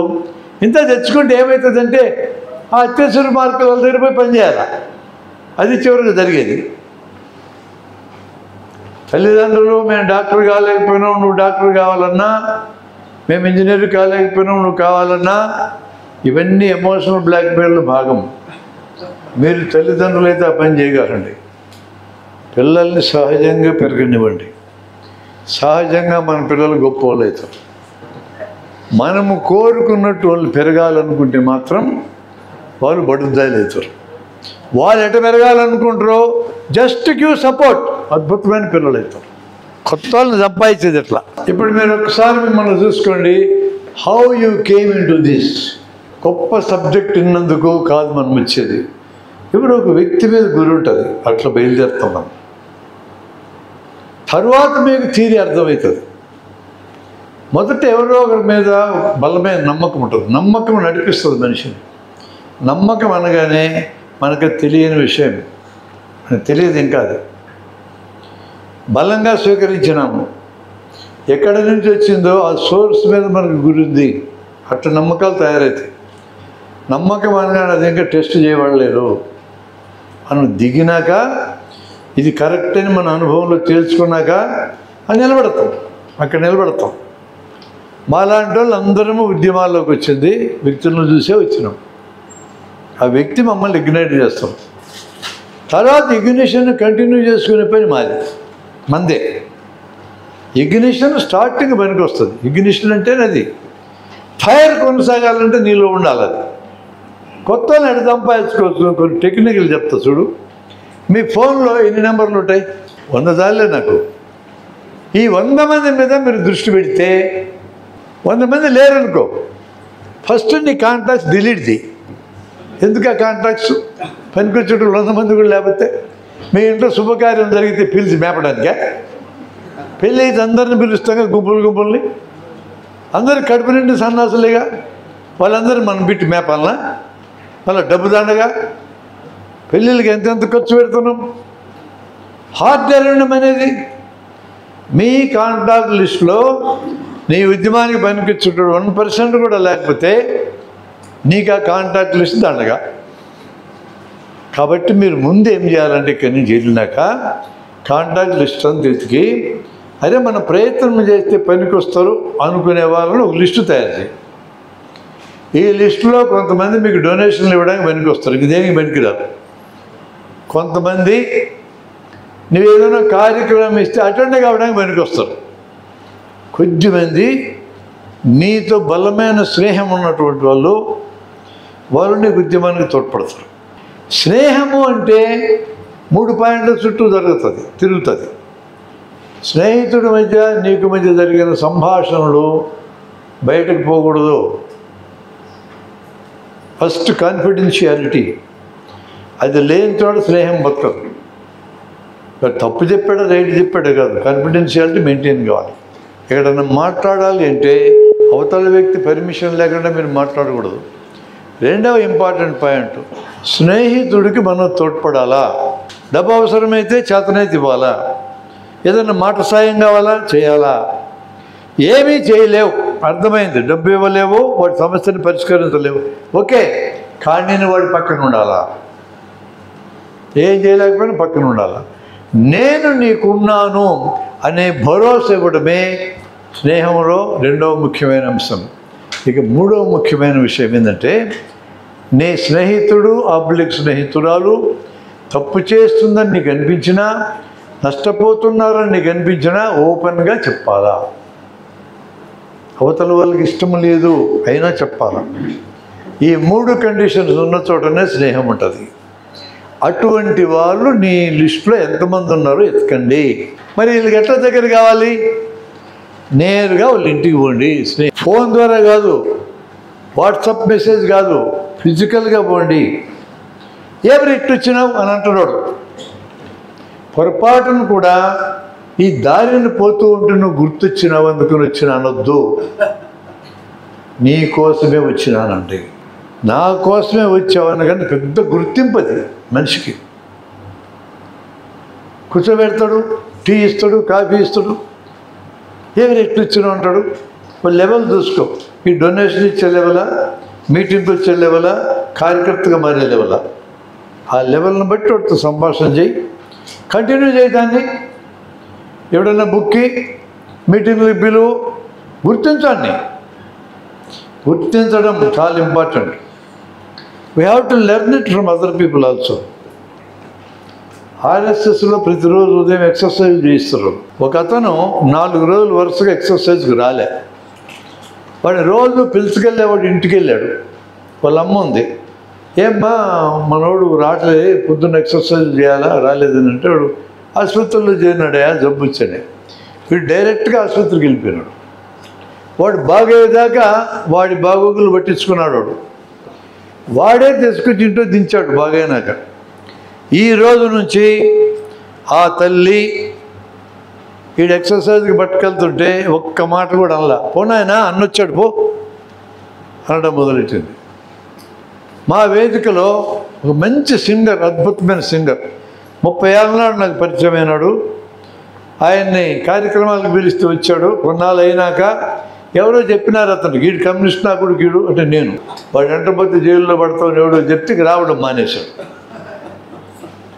నేనేం చేసి ఏం మాట్లాడాలి, వాడు ఏం తిట్టుకుంటే నాకెందుకు లేని వాళ్ళ ఇంటికి పోవడం మొదలుపెట్టాను. భార్య పిల్లలు ఉంటారు కదా, 10 నిమిషాలు కూర్చొని మాట్లాడటమే. ఇంటికి పోవడం మొదలెట్టినా 2-3 సార్లు ఊరికి వెళ్ళి ఇంటికి వెళ్తే వాళ్ళ భార్య తిట్టింది అతన్ని. ఏమి ఇన్నిసార్లు సార్ వస్తే పోవును, బుద్ధి ఉందా, రావడం మొదలుపెట్టు. ఇప్పుడు నా తర్వాత నా అంత లీడర్ అవుతుంది. ఎట్టొచ్చాడు అతను? ఫిజికల్గా పోయి కలవాల. ఒక లెవెల్ దాటినాక నీ ఇన్ఫ్లుయెన్స్ పెరుగుతుంది. మాట చెప్తే కూడా వస్తారు. కానీ మొదట్లో you have to get people physically. స్నేహం చేయాలా. స్నేహంలోంచే కార్యకర్తలు దొరుకుతారు, గెట్టా దొరకరు. కొత్తలను సంపాదించే మార్గం అది. నువ్వు ఒక్కడివే ఉన్నావు మనకు ఒక చోట, ఒక్కడివే ఉన్నా నీ చేతిలో ఫోన్ ఉందిగా, అందులో మనుషులు ఉన్నారుగా. 10 మందినే నువ్వు పట్టుకోవాల్సింది అంతే. ఇక్కడి నుంచి నువ్వు టార్గెట్ పెట్టుకుని వెళ్ళాలి.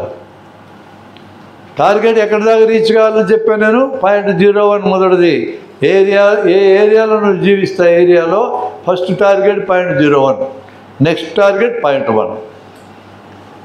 పని చేసే అద్భుతమైన పాయింట్ ఏంటంటే గుర్తింపు. ఇందాక చెప్పే గుర్తింపు ప్రమాదమైంది, గుర్తింపు అవసరమైంది, 2 కరెక్టే. పగ తీర్చుకోవటం మన సినిమాల్లో ఎక్కువ. నిజ జీవితంలో చాలా చోట్ల పగ తీర్చుకోలేరు, సాధ్యం కాదు. బ్రిటిష్ వాళ్ళు భారతదేశాన్ని 200 ఏళ్ళు దోచుకు తిన్నారు. ఇప్పుడు నేను పగ తీర్చుకోవాలా ఎట్లా? దోచుకు తిన్న వాళ్ళందరూ చచ్చారు. ఇప్పుడు బతుకున్న వాళ్ళు ఏం చేయటంలా, ఎట్లా తీర్చుకోవాలి పగ? చాలా సందర్భాల్లో పగ తీర్చుకోవటం అనే కోరిక నెగిటివ్ ఎమోషన్. ఆ క్షణంలో అనిపిస్తుంది చంపేయాలి, పొడి చేయాలని, పనిచేయవి. అందుకనే క్రిస్టియానిటీలో కూడా పరివర్తన ఇంపార్టెంట్ అని చెప్పింది ఆ మతం. మనిషిని మార్చాల. నేర శిక్షా శృతి ఉద్దేశం కూడా, శిక్షల ఉద్దేశం కూడా ఒక దేశంలో మనిషిని మార్చడమే, మనిషిని తొలగించడం కాదు. బుద్ధుడు కూడా అదే అన్నాడు. దుర్మార్గుణ్ణి కాదు మనం టార్గెట్ చేసుకోవాల్సింది, దుర్మార్గాన్ని. దుర్మార్గాన్ని తొలగిస్తే దుర్మార్గులు పుట్టుకుండా ఉంటారు. దుర్మార్గుని తొలగిస్తుంటే పుడతానే ఉంటారు వాళ్ళు. పెద్ద తేడా బౌద్ధానికి హిందూ మతానికి తేడా అక్కడే ఉంది. హిందూ మతం దుష్ట శిక్షణ చేయమంటుంది. దుష్ట శిక్షణ కోసం సంభవామి యుగే యుగే అన్నాడు. మళ్ళా పుడతాడు. ఎందుకయ్యా అన్న, లేపేయాలని. అందుకు బుద్ధుడే చెప్పలా, దుష్టత్వాన్ని సంహరించన్నాడు. అంత గొప్ప విషయం చెప్పాడు 2500 వెనకే. ప్రపంచవ్యాప్తంగా నేర శిక్షాసు ఉద్దేశం సంస్కరించడమే, సంహరించడం కాదు. మరి ప్రపంచంలో సంహారమనే చేస్తున్న యుద్ధాలు. ఇది యాంటీ పీపుల్ అప్రోచ్. అది మనం నిర్మించాలంటే నూతన సమాజాన్ని యాంటీ పీపుల్ అప్రోచ్ ఉండకూడదు, ప్రో పీపుల్ అప్రోచ్ ఉండాలి. మనుషుల్ని గుర్తించడం వల్ల మనుషులను మన దగ్గరికి లాక్కోగలం. నువ్వు గొప్పగా ఉపన్యాసం ఇచ్చినంత మాత్రాన్ని మనుషులు మారరు, కానీ అదొక మెథడ్. ఓకే, నీవు గొప్పోడు అయినంత మాత్రాన్నే మారరు. నిన్ను అబ్జర్వ్ చేస్తున్న జనం నీ మాటలకి నీ చేతలకి కాంగ్రియన్సీ పోలిక ఉందో లేదు చూస్తూ ఉంటారు. జనం అంత పిచ్చోళ్ళేం కాదు, గమనిస్తూ ఉంటారు. కనీసం మాటలకి చేతలకి అవినాభావ సంబంధం ఉండాలి. నీ మనసులో ఏముందో నాకు పట్టదు. ఈ రెండు మాత్రం తేడా లేకుండా చూడాలి. కొత్త వాళ్ళు రాబట్టుకునే మెథడ్ ఉంది. వచ్చినటువంటి నిలబెట్టుకునే స్కిల్స్ నీకు ఉండాలా. నీకు మంచి మానవ సంబంధాల యొక్క విలువలు తెలిసి ఉండాలా, మంచి మానవ సంబంధాల ప్రిన్సిపల్స్ తెలిసి ఉండాలా, కమ్యూనికేటింగ్ స్కిల్స్ ఉండాలా, నీకు ఆరేషనల్ స్కిల్స్ ఉండాలా, టైం మేనేజ్మెంట్ స్కిల్స్ ఉండాలా, ట్రబుల్ షూటింగ్ స్కిల్స్ ఉండాలా, ప్రాబ్లమ్ సాల్వింగ్ స్కిల్స్ ఉండాలా, టీమ్ బిల్డింగ్ స్కిల్స్ ఉండాలా. ఇది మొత్తం ఒక ప్యాకేజ్. ఈ ప్యాకేజ్ లీడర్షిప్కి తప్పనిసరిగా అవసరం. అది నేర్చుకోవాల్సిందే. Any skill let me tell you, practice చేస్తే వస్తుంది, ఊరికి వింటే రాదు. లీడర్షిప్ని క్రియేట్ చేయడానికి చిన్న గ్రూపులే సరైనవి. పెద్ద గ్రూపులో ఒక మెసేజ్ పంపడానికి అనుయాయులని ఫాలోయర్స్ని తయారు చేసుకోవడానికి పెద్ద గ్రూపులు పనికి వస్తాయి. కానీ లీడర్షిప్ క్రియేషన్కి ఎప్పుడు చిన్న గ్రూపే. మీలో ఆ ఫైర్ ఎవరికుందో నాకు తెలియదు. ఫైర్ ఉన్న వాళ్ళు పేరు ఇవ్వండి ఆర్గనైజర్స్కి. ఒక్కొక్క విడతలో నాట్ మోర్ దాన్ 40 మించితే అది మళ్ళీ బహిరంగ సభ అవుతుంది. అంత లోపల పేర్లుంటే ఒక్కో విడత 3 రోజులు 4 రోజులు మీరు ప్లాన్ చేసుకోండి. నాతో ఉండాలా, నేను ట్రైనింగ్ ఇచ్చే ఫెసిలిటీని ఫ్రీగా మీకు ఏర్పాటు చేయగలను. మామూలు భోజనం అయితే ఏర్పాటు చేస్తాను. ప్రత్యేకమైన భోజనం ఒక్కరోజు పెడతా. అంతవరకు నేను మీ స్నేహితుడికి చేయగలను. నాకేం మీరు ఫీజు చెల్లించక్కర్లా, నేను తీసుకోను ఫీజు. నేను ఎందుకని సెలెక్టివ్ పీపుల్ దగ్గర అటెండ్ అవుతున్నాను కదా, వాళ్ళు మంచి పని చేస్తున్నారు నమ్మకం నాకు కలిగితేనే వాళ్ళతో పని చేస్తాను. ఇప్పుడు నేను ఇంట్రడక్షన్ మాత్రమే మీకు ఇచ్చాను ఈ 2.5 అవర్స్లో. ఈ ఇంట్రడక్షన్ బేస్ చేసుకొని ఒక్కొక్క సబ్జెక్టు నేర్పించి మీతో ప్రాక్టీస్ చేస్తాం. ఎట్లా స్నేహం ఎట్లా చేయాలో ఒక అద్భుతమైన కార్యక్రమం డిజైన్ చేస్తాం మీకోసం. ఓ 3-4 డేస్ మీకు పాఠం చెప్పినాక ఒక 4 డేస్ మీకు ముఖం తెలియని గ్రామం మేము పంపిస్తాం. మీకు డబ్బులు ఇవ్వం, మీ డబ్బులు ఖర్చు పెట్టకూడదు, కండిషన్ అది. ఛార్జీలు మాత్రమే పెట్టుకొని గ్రామానికి వెళ్ళాలి. జనంతో మీరు ఇంటరాక్ట్ కావాలా, మీరు నేర్చుకున్నవన్నీ ప్రయోగించాలా, వాళ్ళతో స్నేహం చేయాలా, వాళ్ళతో కలిసిపోవాలా, వాళ్ళ బాధలు మీకు అర్థం కావాలి. ఆ విలేజెస్లో బిగ్గెస్ట్ ప్రాబ్లమ్స్ ఏమున్నాయి, వాళ్ళు ఎట్లా అప్రోచ్ అవుతున్నారు. It is on field learning. On field learning లేకుండా లీడర్షిప్లోకి రాలేరు మీరు. ఎంతనే థియరీ చెప్పిన ప్రయోజనం లేదు. నేను ఇప్పటిదాకా 6,000 మందికి అట్లా శిక్షణ ఇచ్చాను నా సెంటర్లో. అందులో 4,000 మంది అక్షరాస్యత మూమెంట్లో పనిచేశారు. వాళ్ళెవ్వరికీ ఉద్యోగాలు రాలేదు, కానీ అందరూ బాగా బతుకుతున్నారు. ఆ ప్రాక్టికల్ ట్రైనింగ్ అనేది వెళ్ళేటప్పుడు ఏమంటారంటే, గ్రామం పోతాం నిజమే సార్, మాకు బోబెట్టేది ఎవరు అంటారు. ఎవరో మాకు తెలియదు అంటాను నేను అట్లే అంటా. మరి ఎవరు పెట్టకపోతే ఎట్లా? ఫస్ట్ ఉన్నట్టు 4 రోజులు ఏమవుతుంది? మన ఆంధ్ర రాష్ట్రం సాధించిన 50 రోజులు బతికిండు కదా, 4 రోజులకి ఏమవుతారు మీరు? అట్లే చెప్తాను నేను. ఎవరు పెట్టకపోతే ఎట్లా అంటే ఫస్ట్ ఉండండి. ఎక్కడ ఉండి అలా అంటారు, మీ ఇష్టం ఎక్కడన్నా ఉండండి. జనంతో స్నేహం చేయి, వాళ్ళు ఇళ్ళలో పడుకుంటారు. స్నేహం చేయకపోతే బదులెక్కడ సాబిట్లో పడుకో. ధైర్యంగా వెళ్ళగలిగి వెళ్ళండి, లేకపోతే ఇక్కడే డ్రాప్ కండి. సబ్జెక్ట్ నేర్పించిన మీరు లీడర్స్ కారు. లీడర్షిప్ టెక్నిక్స్ చదువుకున్నారు, వచ్చు అనుకుంటున్నారు. వచ్చు అనుకునే వాళ్ళు, వచ్చిన వాళ్ళు 2 రకాల మనుషులు ఉంటారు. లీడర్షిప్ టెక్నిక్స్ వచ్చిన వాళ్ళు వేరు, వచ్చు అనుకున్న వాళ్ళు వేరు. మనకు వచ్చు అనుకున్న వాళ్ళు చాలామంది ఉంటారు, వాళ్ళతో నడవదు ఉద్యమం. వచ్చిన వాళ్ళే ఫీల్డ్కి వెళ్ళాలి అంతే. 6,000 మంది వెళ్ళారండి, ఒక్కరు వెనక్కి వచ్చిన 2 రోజులు పారిపోయి వచ్చారు. ఒక్కరు, చాలా తక్కువ సంఖ్య. తిరిగి వచ్చినాక 1 డే రివ్యూ పెడతా నేను, మీ అనుభవాలు చెప్పమంట. ఇందులో ఆర్టిస్టులు ఉంటారు, పాటలు పాడేవాళ్ళు ఉంటారు, నాటకాలు వేసేవాళ్ళు ఉంటారు, పొలాలకు తిరిగే వాళ్ళు ఉంటారు, వాళ్ళ బాధలను ప్రత్యక్షంగా చూసేవాళ్ళు ఉంటారు. ఇగ్నైట్ అయ్యి మాట్లాడతారండి 5-10 నిమిషాలు. నేను వెళ్ళేటప్పుడు భయపడ్డాను, సార్ ఎవడన్నం పెడతారు ఎక్కడ ఉండాలో అని. ఇప్పుడు చెప్పు, ఆంధ్రదేశంలో ఏ ఊరు పంపిస్తాం, నెల ఉంటా నేను అక్కడ అని నాకు వాగ్దానం చేసిన వాళ్ళు అందరూ. అటువంటి వాళ్ళు మీరు తయారైతే మీరు నడపగలరు దీన్ని అద్భుతంగా. నా కోరికది. కాబట్టి మీరు try to come to that point. ఆ ట్రైనింగ్ కూడా తీసుకోండి. ఆ తర్వాత అక్కడ దాపేయం దాన్ని. పీరియాడికల్గా రెన్యూ ట్రైనింగ్ ఉంటుంది, కొత్త కొత్త విషయాలు నేర్పించి జనంలోకి పంపిస్తూ ఉంటాం. ఈ టీము మిమ్మల్ని తయారు చేస్తుంది పవర్ఫుల్గా. చిరంజీవి శిష్యులకు నేను ట్రైనింగ్ ఇచ్చే 2009లో. మిత్ర నా క్లాస్మేటు, వాడు అడిగాడు నన్ను, నాకు 1,00,000 మందికి ట్రైనింగ్ కావాలి నెల లోపల అన్నాడు. నేనేం వెంబేలెత్తిపోలా, నాకేం భయం ఏముంది, మీకు ఊరికే చేయనని చెప్పా. మీ దగ్గర డబ్బులు తీసుకొని ట్రైనింగ్ ఇస్తా. మీ చిరంజీవికి మస్తు పైసలు ఉన్నాయి కదా, మేము ఎందుకు ఊరికి చేయాలా? మా ఆర్గనైజేషన్ మెంబర్లేం కాదు వాళ్ళు. మీకు ప్రజలతో మెలగడం ఎట్టో నేర్పిస్తా. లేకపోతే ఏం చేస్తారు మీ శిష్యులు? ఆ చిరంజీవి జీవిత కార్యంటబడి రాళ్ళు వేసుకొట్టినారు, చిరంజీవిపై క్షమాపణ చెప్పుకున్నాడు. ఇదే గతి పడుతుంది మీకు. వాళ్ళకి ట్రైనింగ్ ఇవ్వకపోతే ప్రజలతో ఎలా మెలగాలో మేము నేర్పిస్తాము. 4 days నేర్పిస్తామన్నాం. 200 మందిని నాకు అప్పచెప్పు, 15 రోజులు నేర్పిస్తా. ఈ 200 మంది 1,00,000 మందిని చేస్తాం, మిగతా 15 రోజులు చెప్పి. వాళ్ళు దాన్ని వాడుకోకుండా ప్రతి టీం 150 మంది నా దగ్గరికి 14 సార్లు పంపించారు. 14 సార్లు 4 రోజులు లెక్కన విని వెళ్ళారు. లీడర్షిప్ తయారు కాదు. ఒక 200 మంది గ్రామాలకు వెళ్ళే టీం వచ్చింది నా దగ్గరికి. గ్రామాలు పంపించాము. 2nd లెవెల్ ట్రైనింగ్ అన్నా నేను దాన్ని. అందులో ఒక అతను వీరరాఘవరావు అని వైజాగ్లో ఉంటాడు, ఫ్రూట్ బిజినెస్ చేస్తాడు అతను. అన్ని కార్పొరేట్ హోటళ్ళకి ఫ్రూట్ సప్లై చేస్తాడు. 1 కోటి టర్నోవర్ అతనిది. నేను విజయనగరం ఉన్నప్పుడు నాకు ఫోన్ చేశాడు అతను, ఎక్కడున్నారు సార్ మిమ్మల్ని కలవాలన్నాడు. నేను బస్సులో వస్తున్నా, వైజాగ్ వస్తున్నా, ట్రైన్కి వెళ్ళాలా, కలుస్తా అంటే పలానా చోటుకు రమ్మని ఇన్ఫర్మేషన్ ఇచ్చాడు. స్టార్ హోటల్లో రూమ్ బుక్ చేసి, మా జన్మలో స్టార్ హోటల్లో మేము పోయి ఉండలేము, మా చేత కాదు. 10,000, 10,000, 16,000 మేమేం పెడతాం. 4-5 రకాల డిష్లు తెప్పించి రెడీ చేసి పెట్టి కూర్చున్నాడు. హోటల్ దగ్గరికి రాగానే కాలు పట్టుకున్నాడు నన్ను. ఏమయ్యా కాలు పట్టుకుంటే తప్పు కదా అన్న. చిరంజీవికి నీకు తప్పు, ఎవరికి కాలు మొక్కను అన్నాడు. చిరంజీవికి మొక్కితే మొక్కున్నావు, నీ గురువు కాబట్టి, నాకెందుకు మొక్కినావు అన్న.